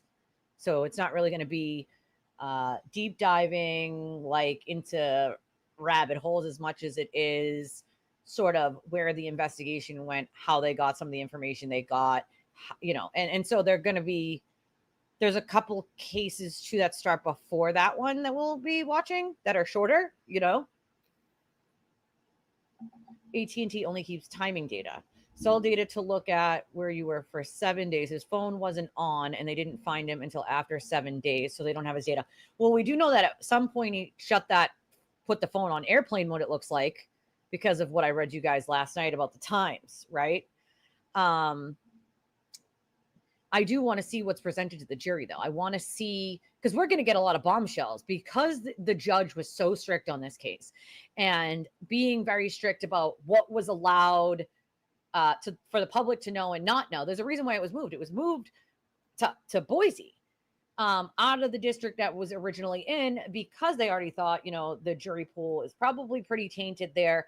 We need to move the trial. So the judge smartly decided, hey, we need a gag order on this. We can't have this running loose with all the pieces of information and then people making these conspiracies and tainting jury pools more, like we saw in this past case. So, I mean, the judge was smart, and this judge seems to be pretty strict. Ann Taylor has asked for a couple ridiculous things that the judge was like, yeah, no, not happening.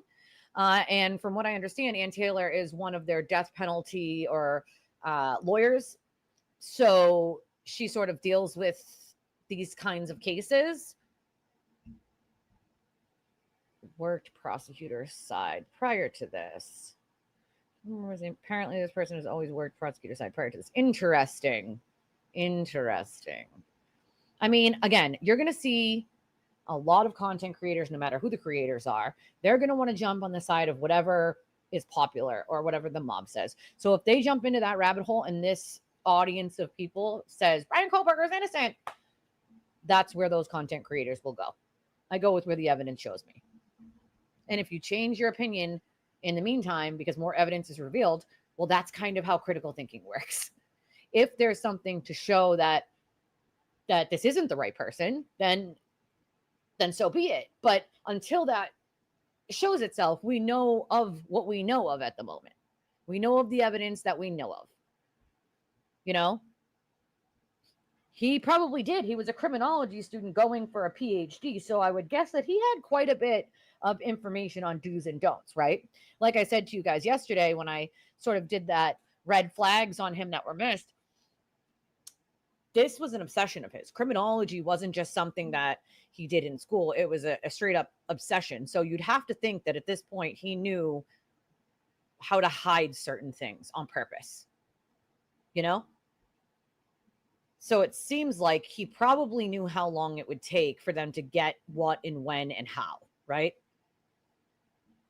Probably. The defense expert was wrong. Defense didn't put it together that his phone wasn't off. They found him after 7 days. They had everyone's cell data in the area around the house. So defense thought they must have had his data, but they didn't find him fast enough. Yeah, I have been looking into that one. Yeah, 25-year case. See, the ones that I like to see a closing to are ones that have been going on for a really long time and that finally have, you know, a resolution. Thank you, Sharon. I appreciate you, my friend. I will check it right after the stream. I have a couple messages I need to answer. Some videos can be extremely clear. Slight possibility, Scott Peterson? No, I don't. I mean, the man made homemade weights. Oh, no, I was talking about that yesterday. We all definitely are obsessed, but he had some red flags that went from obsession into creepy, and his behaviors went from somebody who was bullied into somebody who lost 100 pounds, turned into the bully, and then increasingly became more aggressive towards women over time, into the realm of being sexist. And then right before said murders, probably 3 months and then weeks, was spoken to, and then ultimately after the murders let go from his assistant teaching job because he was grading women more harshly than men, making really rude and ignorant comments, and then had a run-in where he was belligerent with administration when they tried to talk to him about it and put him on like a sort of probation after numerous complaints from women, you know? Well, they usually do, yeah. They usually pull all the data in that could bounce off any of the towers in the area. I think the problem that the prosecution is going to find themselves having with his data from the phone is that there is usually a margin of error of X amount of miles, depending on where the nearest tower is to where that tower is. So say, for instance, there's a tower right outside my house, okay? Say, for instance, the next tower that's closest is 30 miles away. That means there's a 30-mile radius where that phone could have been pinging between those two cell towers. So that means, yeah, you could have been right next to my house if it pinged off this cell tower, but you also could have been 20, 15, 10, 5 miles away, and it chose to ping off this tower. So that margin of error, I think, is something that the prosecution is going to have to explain. How do you know he was that close to the house if there is a X amount of mile margin of error between cell towers, right? I appreciate you, Sharon. I'm the same way as you, my friend. I am the same way as you. You know, I'm low income. I'm not, you know, high income. So it's, you know, I do what I can, and information is my thing. I got lots of information, and I try to give as much information to anybody who needs it. And there's not that many of us left out there, Sharon. So bless your heart, my friend. There's a movie about a criminal law student thinking they had performed the perfect murder. Narcissistic thoughts will get you almost every time. Ooh, I need to know the name of that movie. That sounds like a good one. It's actually a map from cell carriers of actual GPS locations because of app usage. The maps are extremely accurate now for law enforcement within a 10-foot square. So what I had understood was, because it was the area it was in, it was a little more rural with the towers, that the towers had a very large gap in between mileage. In this specific case, like, for instance, if you're here in Massachusetts, where I live, there's freaking cell towers everywhere. You'd be able to pretty much narrow down exactly where that person was because of the cell towers everywhere. But in other places, more rural areas, there aren't cell towers everywhere. There's one every so often because there's not enough people to have one every, 5 seconds. So from what I understood with this case specifically was that the cell towers had a huge range gap. And so the prosecution needed to sort of narrow down how they got that exact location of him being there, or could they prove that he was there or within a certain amount of miles. Let's hope so. I mean, not that I know of. If you guys remember, I think Idaho was the same place where whatchamacallit, Doomsday Mom, right? Wasn't that Idaho? That was Idaho, right? And I mean, they got that right a couple times. A couple times. Those poor kids. That one breaks my heart, that case. It really, really does. To me, I just don't understand how you go about your life. I mean, how can you be found even like you're okay to stand trial? You know, some people I question, you know, the system, because that's part of the job that we had in the prison was to decide if these people were competent to stand trial or not. Now, the doctors would do these tests to see if you were competent to stand trial. The problem that I had, even working there, was there were clearly people who were not competent to stand trial, that they were deeming competent to stand trial. Now, does that mean they didn't commit the crime? No, definitely does not mean that they did not commit the crime.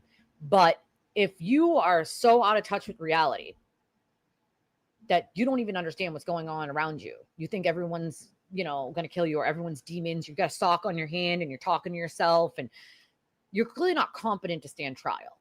Yet they were finding these people competent to stand trial. I think that's a huge problem.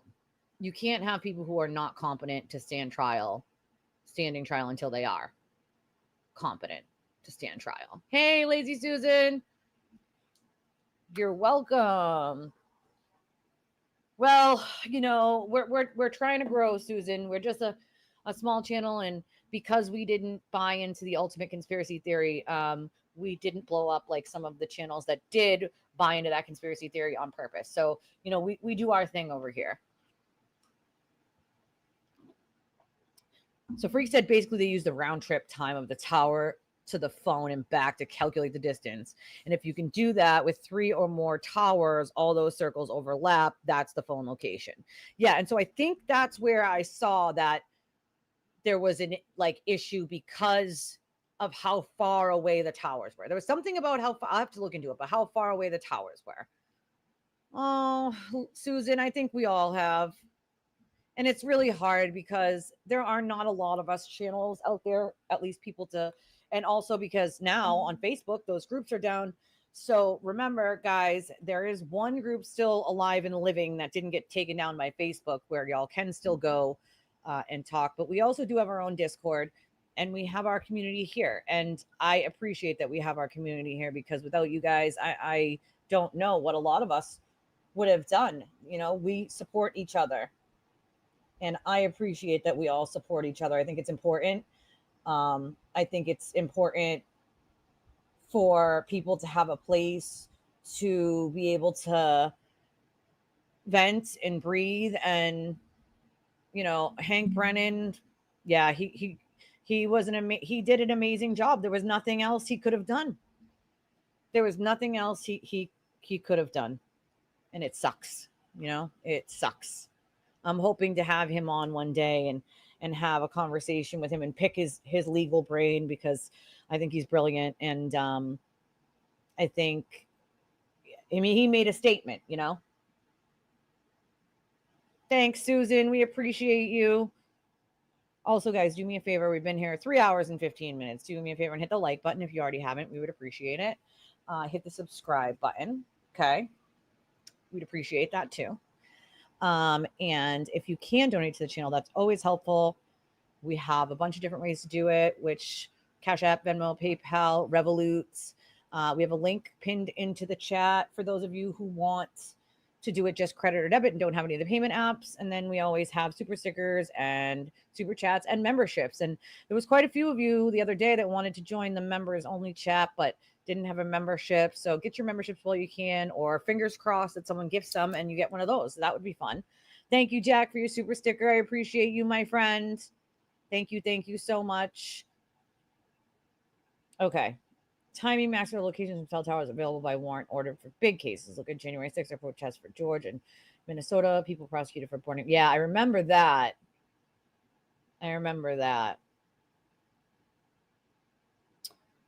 have there been any? So I think Idaho was the same place where, and they got it right that time. So I think it was smart of them to move it out of that county, and smart of the judge to put a gag order on it.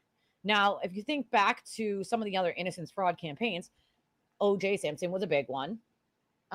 Casey Anthony's innocence fraud campaign wasn't exactly during her trial. There was a lot of things that happened where people claimed she was innocent after her trial.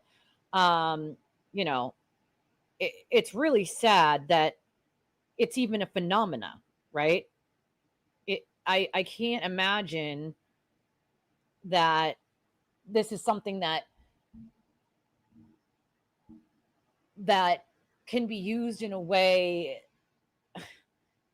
that's going to forever break our justice system. And again, it's not something that just popped up. Innocence fraud has been going on for a long time. So this isn't the first time innocence fraud has happened. It will not be the last time innocence fraud happens. We know that it's real, and it overtakes a lot of cases.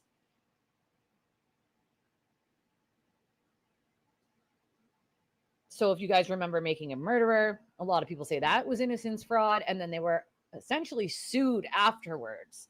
And a second documentary was made going the other way, you know, against it. To me, it demands our justice system to catch up. We need things to catch up. Laws need to catch up and stop these things from being able to happen. If we allow innocence fraud campaigns to be bought and paid for, we're forever doomed to allow anybody to walk away from a crime where there's a ton of evidence because everybody just says, well, it's corrupt or they were set up. That's the problem, right? There has been so many cases of innocence fraud, and I feel like, is it full? Oh. I feel like if we do nothing, if we sit and do nothing, then this is bound to keep happening over and over and over. And as we've seen, it has, right? Because this case isn't the first one of innocence fraud, and it damn well won't be the last. But I feel like it is seeping into some of the bigger cases every time now. And if our laws and our lawmakers don't catch up with this stuff, it's going to take over every large case for anybody who has money, right? There are a ton of people who say Richard Allen, right? Richard Allen was innocent in the Delphi case. And a lot of these innocence fraud campaigns, especially the OJ one, has what in common? Well, the jury lied.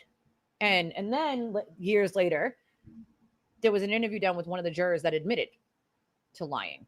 Let me see if I can find it. You guys are going to be shocked if you haven't already seen this, of course. I'm sure most of you have.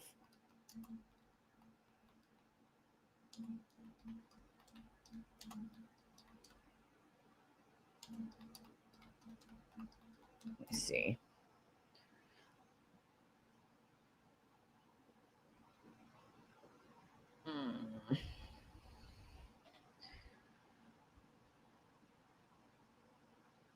Juror number 6.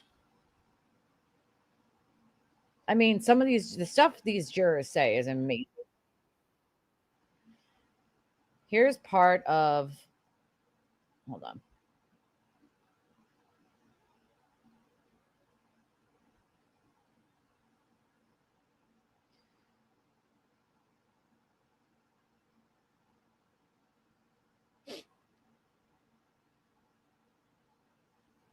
If I were a judge, I would put gag orders on everyone, starting at these big cases. Every damn case would get it at that point, you know? It just doesn't make sense. Let's make this full screen here. Again, all of that emotion, you got people screaming and cheering, people shaking their heads. Some people were in tears over it. Now, all of these years later, What do you think about the decision? And now O.J. Simpson, we've been talking about parole and sort of his future. We've seen how things kind of played out after the trial. What do you think about your decision now and the way that the country reacted to it?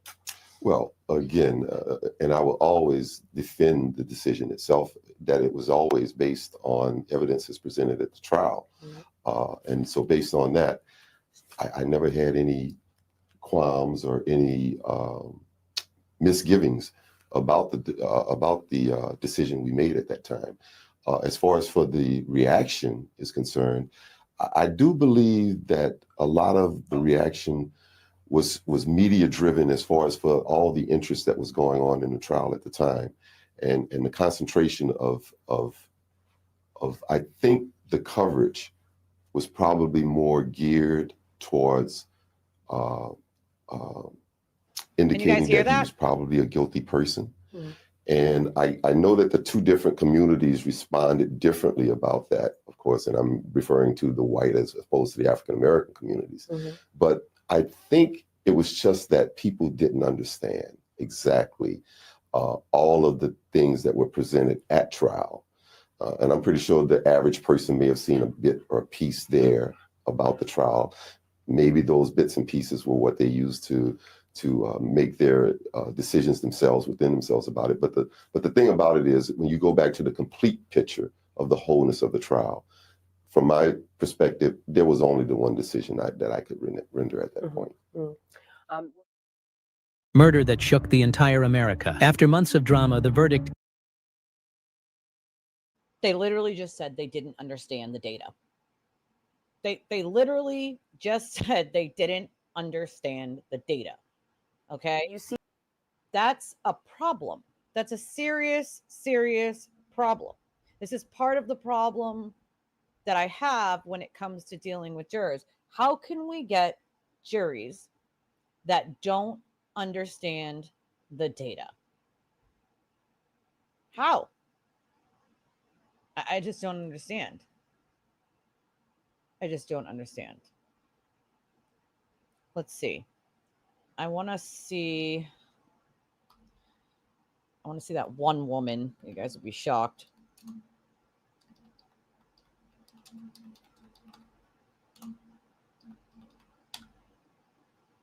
See if I can get it. I gotta find it though.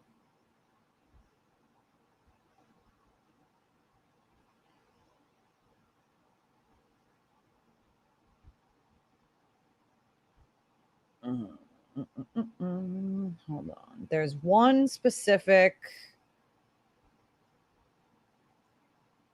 Let me see if I can find it. Video of the juror that admits to lying.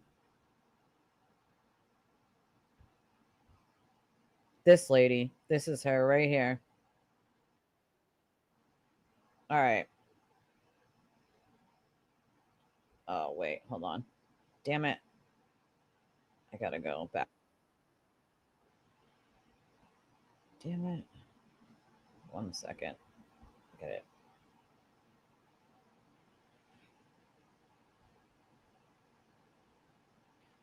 They just didn't understand it, right? They didn't understand it. It's sad, but true. All right. This is it right here. Ready? Thought I might pass out from shock. I was so astonished. Orenthal James Simpson not guilty of the crime of murder upon Ronald Lyle Goldman. One of the young guys, either one of the Goldman families or the Brown family, he said, "Murderer, murderer." I was focused on Kim Goldman. Convicted of at least one crime of murder of the first degree and one or more crimes of murder of the first or second degree to be not true. It hurt me to know that I had to hurt somebody else like that. And I didn't want to. You didn't want to, but you did. What do you mean you didn't want to?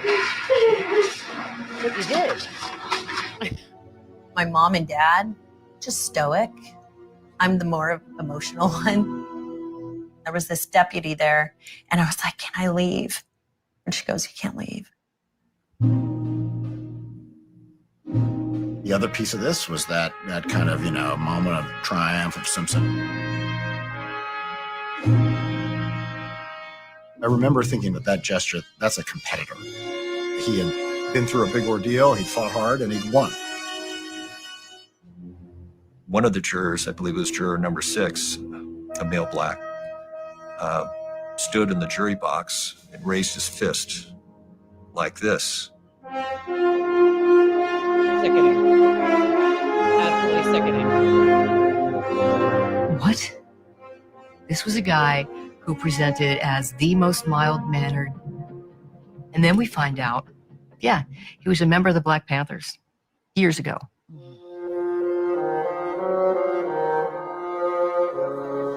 Later, I was talking with the deputy sheriff. He had taken jurors to where they were released. Yo, glad to be back. You're free. He said all across this parking lot, there was like high fives and cheers and smiles. And he said, I heard it over and over. That was payback for Rodney King. We, the jury, find the defendant not guilty of the crime of assault with a deadly weapon.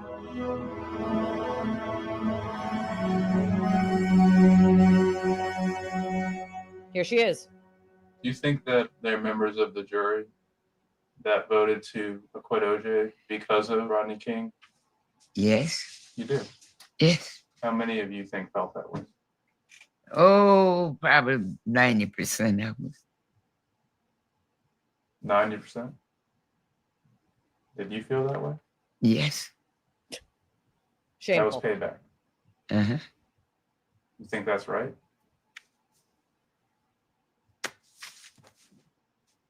The majority of the world or the majority of Americans think that we're a group of idiots who didn't get it right. I think that the jury was made to be the scapegoat for their faults. Oh, please. It was a mistake to present Furman the way they did. It was a mistake to let Darden get up there and be a part of that case. Had they come correct, had they had the right attorneys up there putting on the case that they need to put on, they would have won. It wasn't payback. They messed up. Really? Well, your other jurors say it was. We had to wait for some. So, I mean, how shameful do you have to be to admit that on national TV? It was payback for Rodney King, and 90% of the jurors believed that. I mean, at least the woman was honest, because I don't respect any of these jurors that still to this day refuse to admit what they did in that jury room. And if you think that most of America sees you as a bunch of idiots who got it wrong, it's because, well, you did. And your fellow juror just admitted that 90% of you thought it was payback for Rodney King. So, hey, fuck it. It was payback, right? Payback to whom exactly? Payback to the Foreman family? To Nicole Brown's family? Who are you paying back? Who? Who the hell are you paying back? This is the same. Yeah, we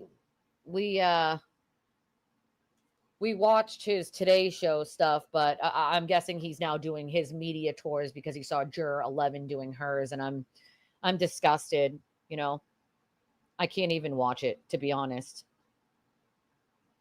It's just sad. Jill Shively, she called OJ's Bronco in driving from crime scene home. They met at an intersection. He yelled. She recognized him. That offense for her to talk on TV and discredit Jill. Still. Oh, that's shocking. Still recites his license number by heart. Poor lady, dude. Nobody wanted to listen to her, right? Nobody wanted to listen to her. There's a brilliant documentary. Let me see if I can find it. I think it's this one. Yeah. This is about, let me see if I can pull this up real quick. This is interesting. So this woman, Marlene Gibson, or Gabrielson, sorry, she had been SA'd by a male, 2 males, and had identified the people to the police. And she was a woman, not a white woman, a woman of color, I would say. And they didn't believe her. They didn't believe her. She had just gave birth to a baby like 3 months ahead of time. This is about John Aykroyd, who ended up being a serial killer who disappeared numerous people, including his stepdaughter, Rochelle Pickle, Rashonda Pickle, and she has still to this day not been found. There's a brilliant true crime documentary on YouTube called The Ghosts of Highway 20. It was very well put together. It was made by the Oregonian, I believe. Someone over there put it together, and I feel like it should be something that more people know. If you like, true crime documentaries, especially ones that put the victims in the forefront, this is one that you guys should watch. After this stream, watch The Ghosts of Highway 20. I'll read you like the premise of it. Maybe actually it might be a clip. Kay Turner was how they broke the case and sort of found the guy. And she was running on Christmas. Actually, it was either Christmas Day or Christmas Eve, and she was running, and he took her, and he was found to be a suspect in that case. But the Ghosts of Highway 20 refer to a number of individuals who disappeared or were victims of assault, rape, and or murder along Highway 20 in the U.S. state of Oregon from the late 1970s to the early 1990s. John Arthur Aykroyd, a highway mechanic with the Oregon Department of Transportation, which is why he was able to sort of drive down Highway 20 for miles and miles and miles and miles and miles and sort of hide these bodies and other missing people that disappeared because of him. So he was a suspect in all the cases, and the detectives were able to prosecute the murder of Kay Turner. She's the runner, for which he was sentenced to 5 life sentences for aggravated murder. He pleaded no contest, and the murder of his stepdaughter, Rashonda Pickle, who disappeared, and agreed to not seek parole for the murder of Kay Turner. A case was developed against him for the murders of Melissa Sanders and Sheila Swanson, but he died before that case could ever be prosecuted or presented to the Lincoln County, so the grand jury. Marlene Gibson, she's the only victim to have survived, and nobody believed her. She's the first known victim. Her case was never prosecuted, and yet she, no one listened. No one believed her. No one believed her, and that's really sad. You've seen it? It's such a good documentary. I've seen it too. And I was thinking about it the other day because I was wondering if they had still not found Rashonda Pickle. And I was hoping that by now, I watched the documentary, I think it was like last year or the year before. And I was hoping, I do searches once in a while to see if some of these people have been found. Rashonda Pickle was just a kid. And she's still never been found. It's sad. Oh, that's sad. Hank thought the jury understood the data. Well, you would have thought so, right? I could see a look of confidence in his facial expression as he turned down rebuttal. Turns out the jury, to a moral certainty, had no clue. I agree. That's okay, Jesse. But if you have not seen this, Ghosts of Highway 20, it's a great documentary. I feel like it should be on Netflix. It should be on some of these, streaming services because it was so well done. And they sort of outlined the victims, especially Marlene. She basically, so she said, I thought there was nothing wrong. All I knew was it was just a beat up old truck, and I was going home to my kid. I noticed that there were no like covers on the doors. There was no handles, no roll you down thing. Didn't even faze me that this was a trap. That's what she talks about her ride with him. But nobody believed her. Nobody listened to her. Had they, some of these women here, Kay Turner, Rachonda Pickle, Melissa Sanders, and Sheila Swanson, who had been on a camping trip with the Saunders family, and they became bored and decided to hitchhike, which was, it happened a lot back then. They were gone, and they had, thought that they had, hitchhiked back to Sweet Home, which is the place that they lived, with someone. They just didn't know who. Unfortunately, they frequented a restaurant where he was a customer, and they think that he was the one who picked them up. Their bodies were found by hunters near like an old logging area off of Highway 20. There were a number of women and girls who disappeared along Oregon's coast. 5 teens disappeared from Lincoln County on Oregon's coast alone between 1984 and 1995. Melissa and Sheila's bodies were found about a month before he was charged for the murder of Kay Turner. He declined to be interviewed by the police in the Sanders and Swanson case. There was no forensic evidence that tied him to the murder of the girls, but investigators found that Aykroyd had met them earlier and offered them a ride. They also learned that he had once invited them to a party, and that he said he was hosting near Newport and the campground that they stayed in 1992. He was also seen 3 times near where the girls' bodies were found on a logging road off of Highway 20. So it's really sad because in 1977, had they listened to Kay Turner, none of this would have happened. Yeah, he didn't.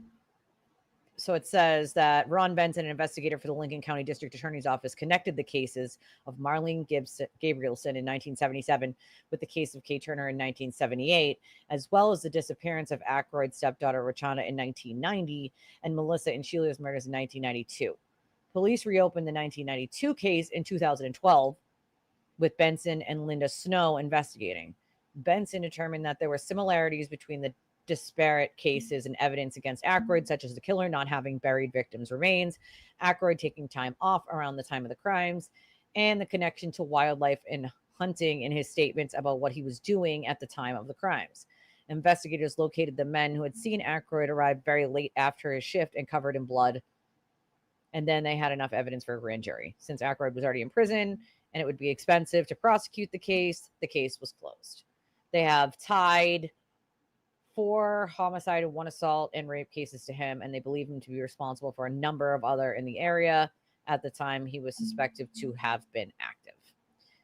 They found a swamp, some woman's remains. Her identity still remains unestablished, and she was referred to authorities by the Swamp Mountain Jane Doe. Discovered unidentified skeletal remains of a woman in July 1976 along Highway 20. Then there was the 14-year-old Rodney Lynn Grissom and 15-year-old Karen Jean Lee, who were last seen in 1977. And then on May 24th and 26th, authorities believe Grissom left with Lee intending to hitchhike to California, only to disappear 2 days after taking off. The 2 teens called a friend from a payphone in Lebanon, Oregon, after leaving home, which was cut short when Karen said, "Our ride is here. I have to go." They were never seen again. And then later that year, close to Highway 20, some of their stuff was found. It was like a watch and I think an ID or a wallet, if I remember correctly. And then it says Karen's trousers, some notebook pages, and a blouse that she had made. And Karen's jeans looked like they had been cut, which was something that he did to Marlene, which was cut her clothes off of her. So these are other ones that they think he could be connected to, which are Elizabeth Melser, who was 22, the Finley Creek Jane Doe, and Wanda Ann Herr. It was a very well-made documentary. So sad. It was just sad. That sucks that she was bamboozled like that by the media. That's just terrible. They said it was okayed by the prosecution. They messed up, you know? And this is why this kind of stuff can't be allowed. What about the one with the prosecutors was days from going to trial and supposed to be the friend of a victim, and she told them, "You don't want me testifying," and then said it again when they made her come in. They finally told them they didn't want her testifying because even though the defendant deserved to be convicted, her ex-husband was the actual killer. What? That's crazy. Oh my God, you're walking right now? Jack, it is so hot. Yes, she should. It's hot. She has, her phone died. Oh, listen, girl, believe me, I get it. I get it. It is. It's 102 degrees here today, and it's it says the real feel is 107. So, I mean, it's brutal. I have this fan over here, but I need another air conditioner in this house because I don't think I'm going to last the heat with pots in this heat unless I'm in the water or in the cool air. That's for damn sure. Yeah, you got to cool off. Frickin' Jethro. He likes his chair, Jesse. He likes his chair. Yeah, seriously. You got to keep water. If anybody is outside and they feel nauseous, they feel sick, you better get inside right away, sit down, get some water, get in the shade. Heat stroke is a real thing, folks. It's a real thing. We don't want anybody getting heat stroke at all. The girl who saw too much, about a 10-year-old farm girl who witnessed the whole family gone. She played gone, waited until the sun's up to get help and asked the cop to feed her animals with her. Oh, I remember that one. I don't know where I saw that one, but I remember seeing something on this one. You're kind of right? Of what they survived downstairs. Hey, Kim. Ooh. Do you live in Connecticut, Kim? I actually was like asking people earlier, like, you live in Connecticut? I have a question about Connecticut.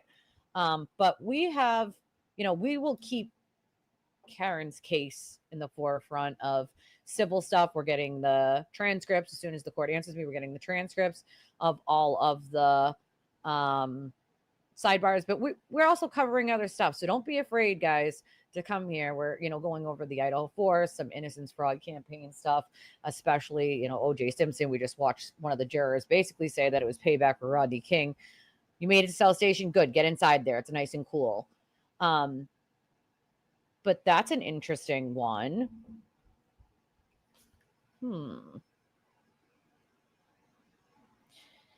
That's another thing. We have other trials that we will be watching and covering before the Idaho 4 one starts. So no worries, my friend. But we have been around the world today. Oh, you're from Mass. Okay. Oh, now in 113-degree weather in North Carolina. I know it's 103 here today. Can you believe that? Here in Mass, it's 103. Real feel of 107. Woo-hoo, it is hot. It is freaking hot. That is for sure.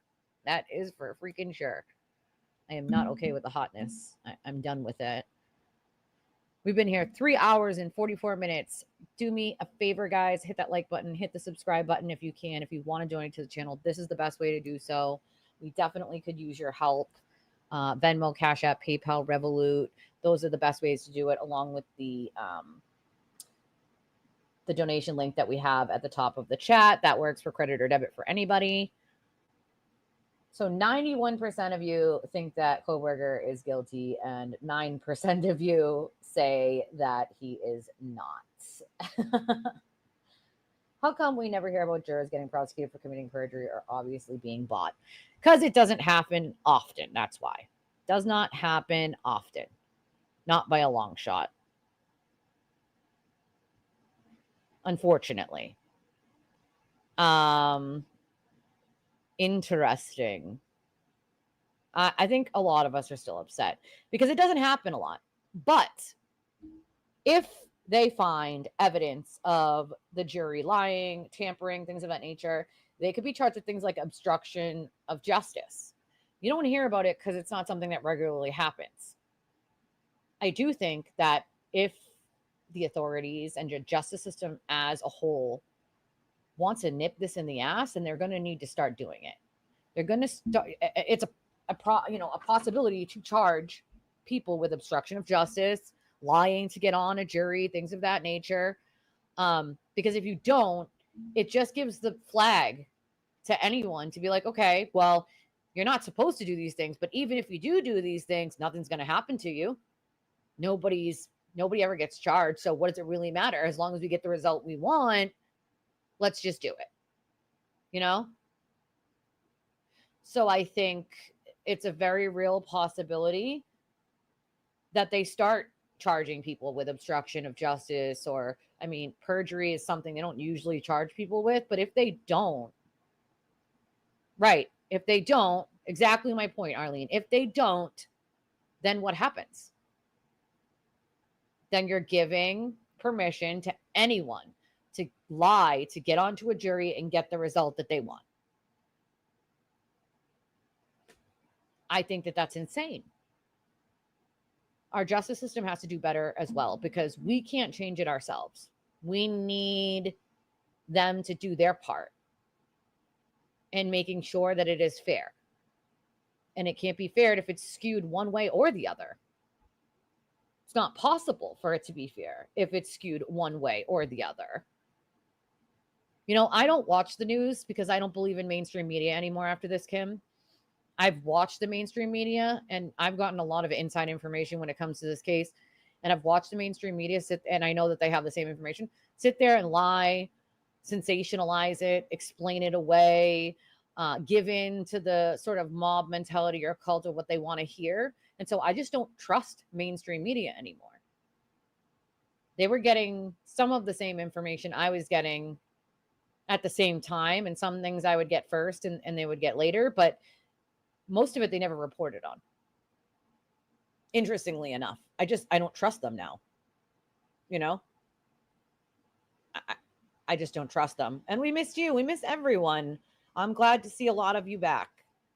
You know, we need all of you. We need all of you to make the show run, you know. So I'm glad to see you guys. I am glad to see you guys. Thank you, Kim, for your super sticker. I appreciate you. Look at the little chickie. He's so cute. Exactly. Set the example that this is not okay. I can't even listen to her talk or read any of the tweets that she writes, because it just seems to me as if you're screaming for attention while completely ignoring that there is a family out there suffering, that you don't seem to care that children can see what you're writing. The children who have lost 3 adults in their lives, 3 parents in their lives already. It's absurd, you know? It's very upsetting. These lawyers are fine doing this. Win fair, play fair. If you're lying, skills are not balanced. I'm angry with you too. I'm angry with all of you. I'm angry that our justice system has allowed this kind of thing to breed. You know, I completely agree with you. Fifth super chat. Yay. Thank you, Kim. It is. It's infuriating. There was never a chance. Hank never had a chance. So I don't think they'll be charged, Arlene, but I do think that they will face some consequences when it comes to their law licenses and the BBO. You know? Yeah, the judge didn't do a good job. The judge just didn't do a good job. I trusted the system to work as well. The judge was definitely the most hated person on both sides. It's not even about pleasing anyone. It was just very clear to me that the judge had no control over her own courtroom, and that is a huge problem. We all let ourselves hope, because you have to hope that the system itself is set in a way that it allows people to get justice for their loved ones.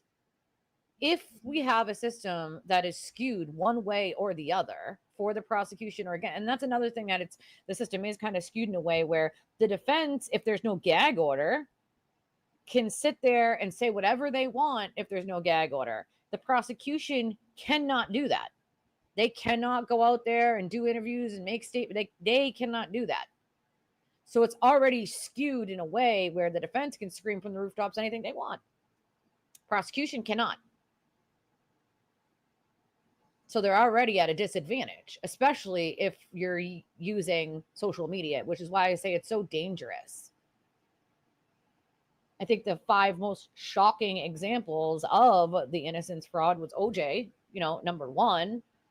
Two, I think the Innocence Fraud Campaign didn't really happen until after Casey Anthony's verdict. But even after that, there became these people obsessed with saying did it really? YouTube holds my comment all the time and I'm the host. Imagine that. We're starting to see it in the Kohlberger case. We saw it in the Richard Allen case. The most shocking, obviously, was OJ. Yeah, the lady who was dancing outside the O'Keeffe's. Like, what is wrong with you? So most of the Facebook groups, apparently, Kim, I said this earlier, but were conked out overnight. Facebook took them down. We do have one left. We have one left, and it is the support for I want to read the name exactly to you guys so you know what to look for to find the group. Support for John O'Keeffe's family and friends. That is the one that currently exists. It's the only one that currently exists right now. So, well, we have body cameras. That's the thing. We have body cameras, but the detectives don't wear them. The state police themselves have them. Not all of them, but most of them do. But the detectives don't wear them. And I think Canton has already gotten body cameras since then. Since this happened, Canton did get body cameras as far as I understand. Only 66 degrees? Oh my God, Shannon, send it to me. Send it to me. Send that 66 degrees to me. And Tracy's headed over that way. She's headed over to California way. I think we as a whole need our justice system to catch up to the social media age. We just do. I know, right? God damn it, Shannon. I do think it's a widespread fuck up on Facebook's part for taking down, again, freedom of speech. They don't seem to like it when it applies to anyone else except for the Sewer Turtles mob, Oh, like worldwide. Interesting. Well, they need to figure it out. That dancing lady, I hope she feels like an idiot. I hope she feels like a moron. It should be starting on time. So July 30th, they are going to be starting the jury selection. So jury selection will be happening July 30th. But in the meantime, we do have a couple other trials. But we will be covering some Kohlberger stuff, obviously, because we're covering that trial. And I think it's going to be a really interesting one because of the gag order. Because there was a gag order on this, we've only gotten a couple leaks, right? A couple leaks here or there. And so there's going to be quite a bit of information that we're going to be hearing for the very first time inside that courtroom. And I am hoping that I agree with you. Consequences do need to be enforced with the quickness. I also think if you guys have not gotten your membership to the channel, make sure you try to get one. We do our members only live streams now on Thursday nights. And so if you don't have one, you might want to get one. Our lowest tier is $3.99 a month. If that's still not in your budget, we can just fingers crossed that, I get 10 on the first that I get to give away. I don't get to choose who they go to. They just do it randomly. But I, of course, will give my 10 away as I always do. And then you just hope that someone gifts memberships and you get one of those. Because I know there was quite a few people in the Discord who were like, damn, I don't have a membership. I can't really put it in my budget right now. And I was like, just cross your fingers. Somebody gifts some memberships and you win one. That would be fun, right? So just cross your fingers, you get some of those, and that'll be a funsies. A funsies. It is so freaking hot today that I feel like I'm going to melt into a puddle. The Raw Vol case is very interesting. It's a bunch of preppy Connecticut teens partying and a fight broke out and 4 kids were stabbed. Oh my God. 1 died. That is awful. That is freaking awful. I remember being a reckless teenager, but not to the point where I was, stabbing anyone. That's the part that gets me, That's the part, right? He hasn't, as far as I know. I mean, why not go home, Jackson? Don't you have a wife and a small child? As far as I know, he's got like a small child. Like, go home, Jackson. Go home, sir. I mean, I don't even know what to do with the rest of my day because I have no kids right now. And usually it's mom, I need this, mom, I need that, mom. And I don't have that today. So I don't even know what to do with myself. Thank you, Tracy. All right, let's see who gets them. Joy got one. I love that. Congratulations, Joy. Adam, I love that for you, Adam. Shaliri, Christy Tremwell, plants are my jam. Happy feet, happy soul. Delta, SSG, Tuss MC, Bunny Buchanan, Janice. Congratulations, you guys. I love that Joy and Adam got one. Some of these other names, Christy, I see, but other ones I don't really know. Must be people from the bushes watching from work. But I love that these people won their memberships. That is awesome. Thank you, Tracy. Couldn't go to some of the most deserving people for sure. I love that for all of you. Okay, so what I am seeing. So remember, if you haven't written it down, that's one I think you guys, we're true crimers. We like true crime. So if this is something you like, I think, and anybody can watch it on YouTube for free, Ghosts of Highway 20 by the Oregonian was an amazing true crime case that focuses more on the victims than it does the killer. Of course, it has to, at some points, focus on who he was and how he got away with the things that he did. Shaking the bushes. That's right. Tracy shakes said bushes. That one scares me because I go to the Saco River every year. And it's a fun trip for adults. And we float down that river and we have a great time. We laugh, we bring food, we bring waterproof speakers, and we have a blast. But that's exactly what those kids were doing when that happened. It's, yeah, that one was crazy, but there were a lot of people that thought it was fine he did that because the kids were talking shit. Kids could talk shit. They're teenagers or young adults. You still don't stab them.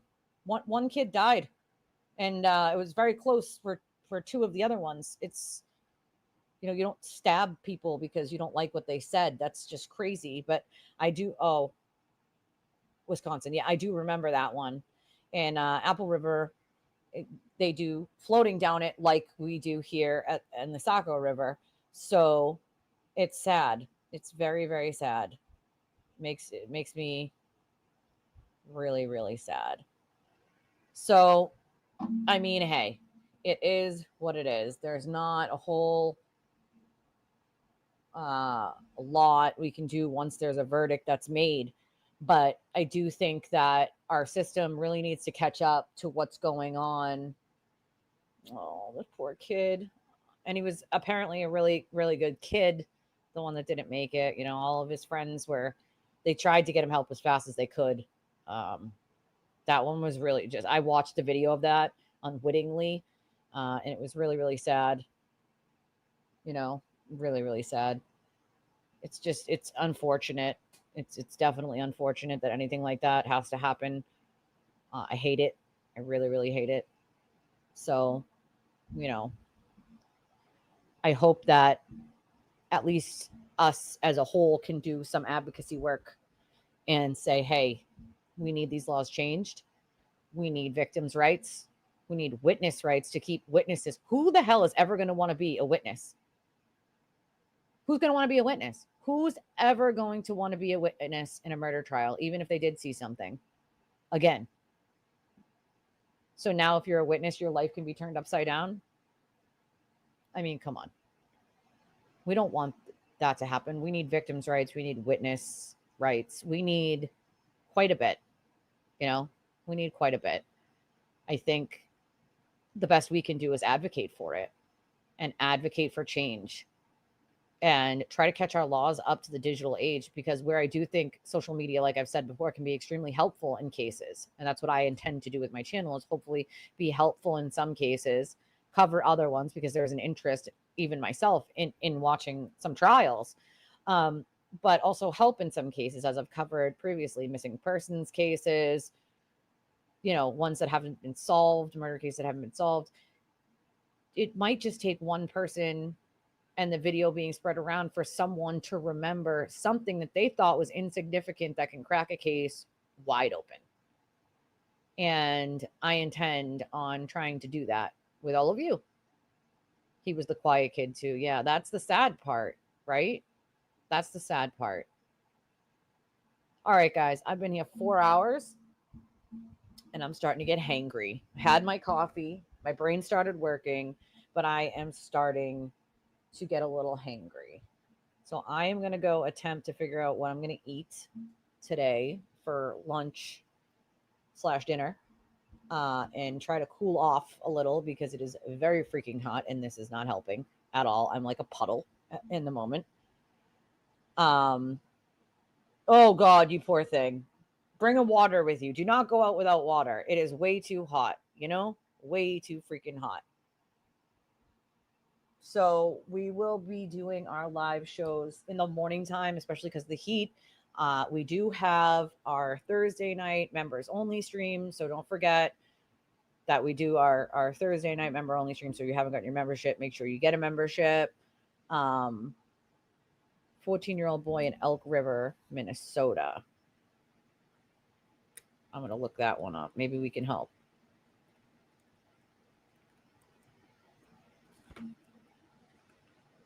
So sad. I will eat. You know, if you guys are ever on Reddit or places like that where you're seeing true crime, you know, that's a great place to say to people like, hey, I watch this channel. Like, you should come watch with us, because it's a great way to let people know that we exist. It's a good opportunity. All right. So here's the thing. Make sure on your way out, you hit the like button, the subscribe button if you already haven't. Check out the merch that I made in the merch store. It should be connected to the main page on my YouTube thing. There's even stickers if you're into stickers. So you can definitely check out that stuff. For sure, I'll be making more in the coming days. That's just the starting point that I started at. If you want to donate to the channel and we're not live anymore, I'll definitely read it tomorrow morning. We only run on donations from you guys. So we are in the hands of all of you, and all of your shares and likes and subscribes and super chats and super stickers and memberships and donating straight to the channel, just like these ways: Cash App, Venmo, PayPal, Revolut, and the link that we have for donations that you can just use your credit or debit card. All of that stuff is also in the description of the video, and it's also on the main home screen of our page. So if you donate, guess what? I will read it on the next one. I always do. No, I don't give out people's names. I'll read it anonymous if you would like. And most of the time, it's just your screen name. If I know it, if I don't, I just read it as anonymous, because we don't need people harassed into oblivion for just being good people. I love your stinking faces, and I will see you guys back here tomorrow at 9:30 a.m. and then again on Thursday night and morning. So Thursday, technically, there will be 2 streams, one in the morning and one for our members only at night. Till then, I got to make a couple phone calls. Me and Tracy got to talk. I got to ask some questions about Connecticut, but I need to go eat first. So I will see you all at 8:30 in the morning. In the meantime, you can email me. You can catch me on Discord or in any of my DMs on social media. All right. I love your stinking faces. I will see you all later, Gator.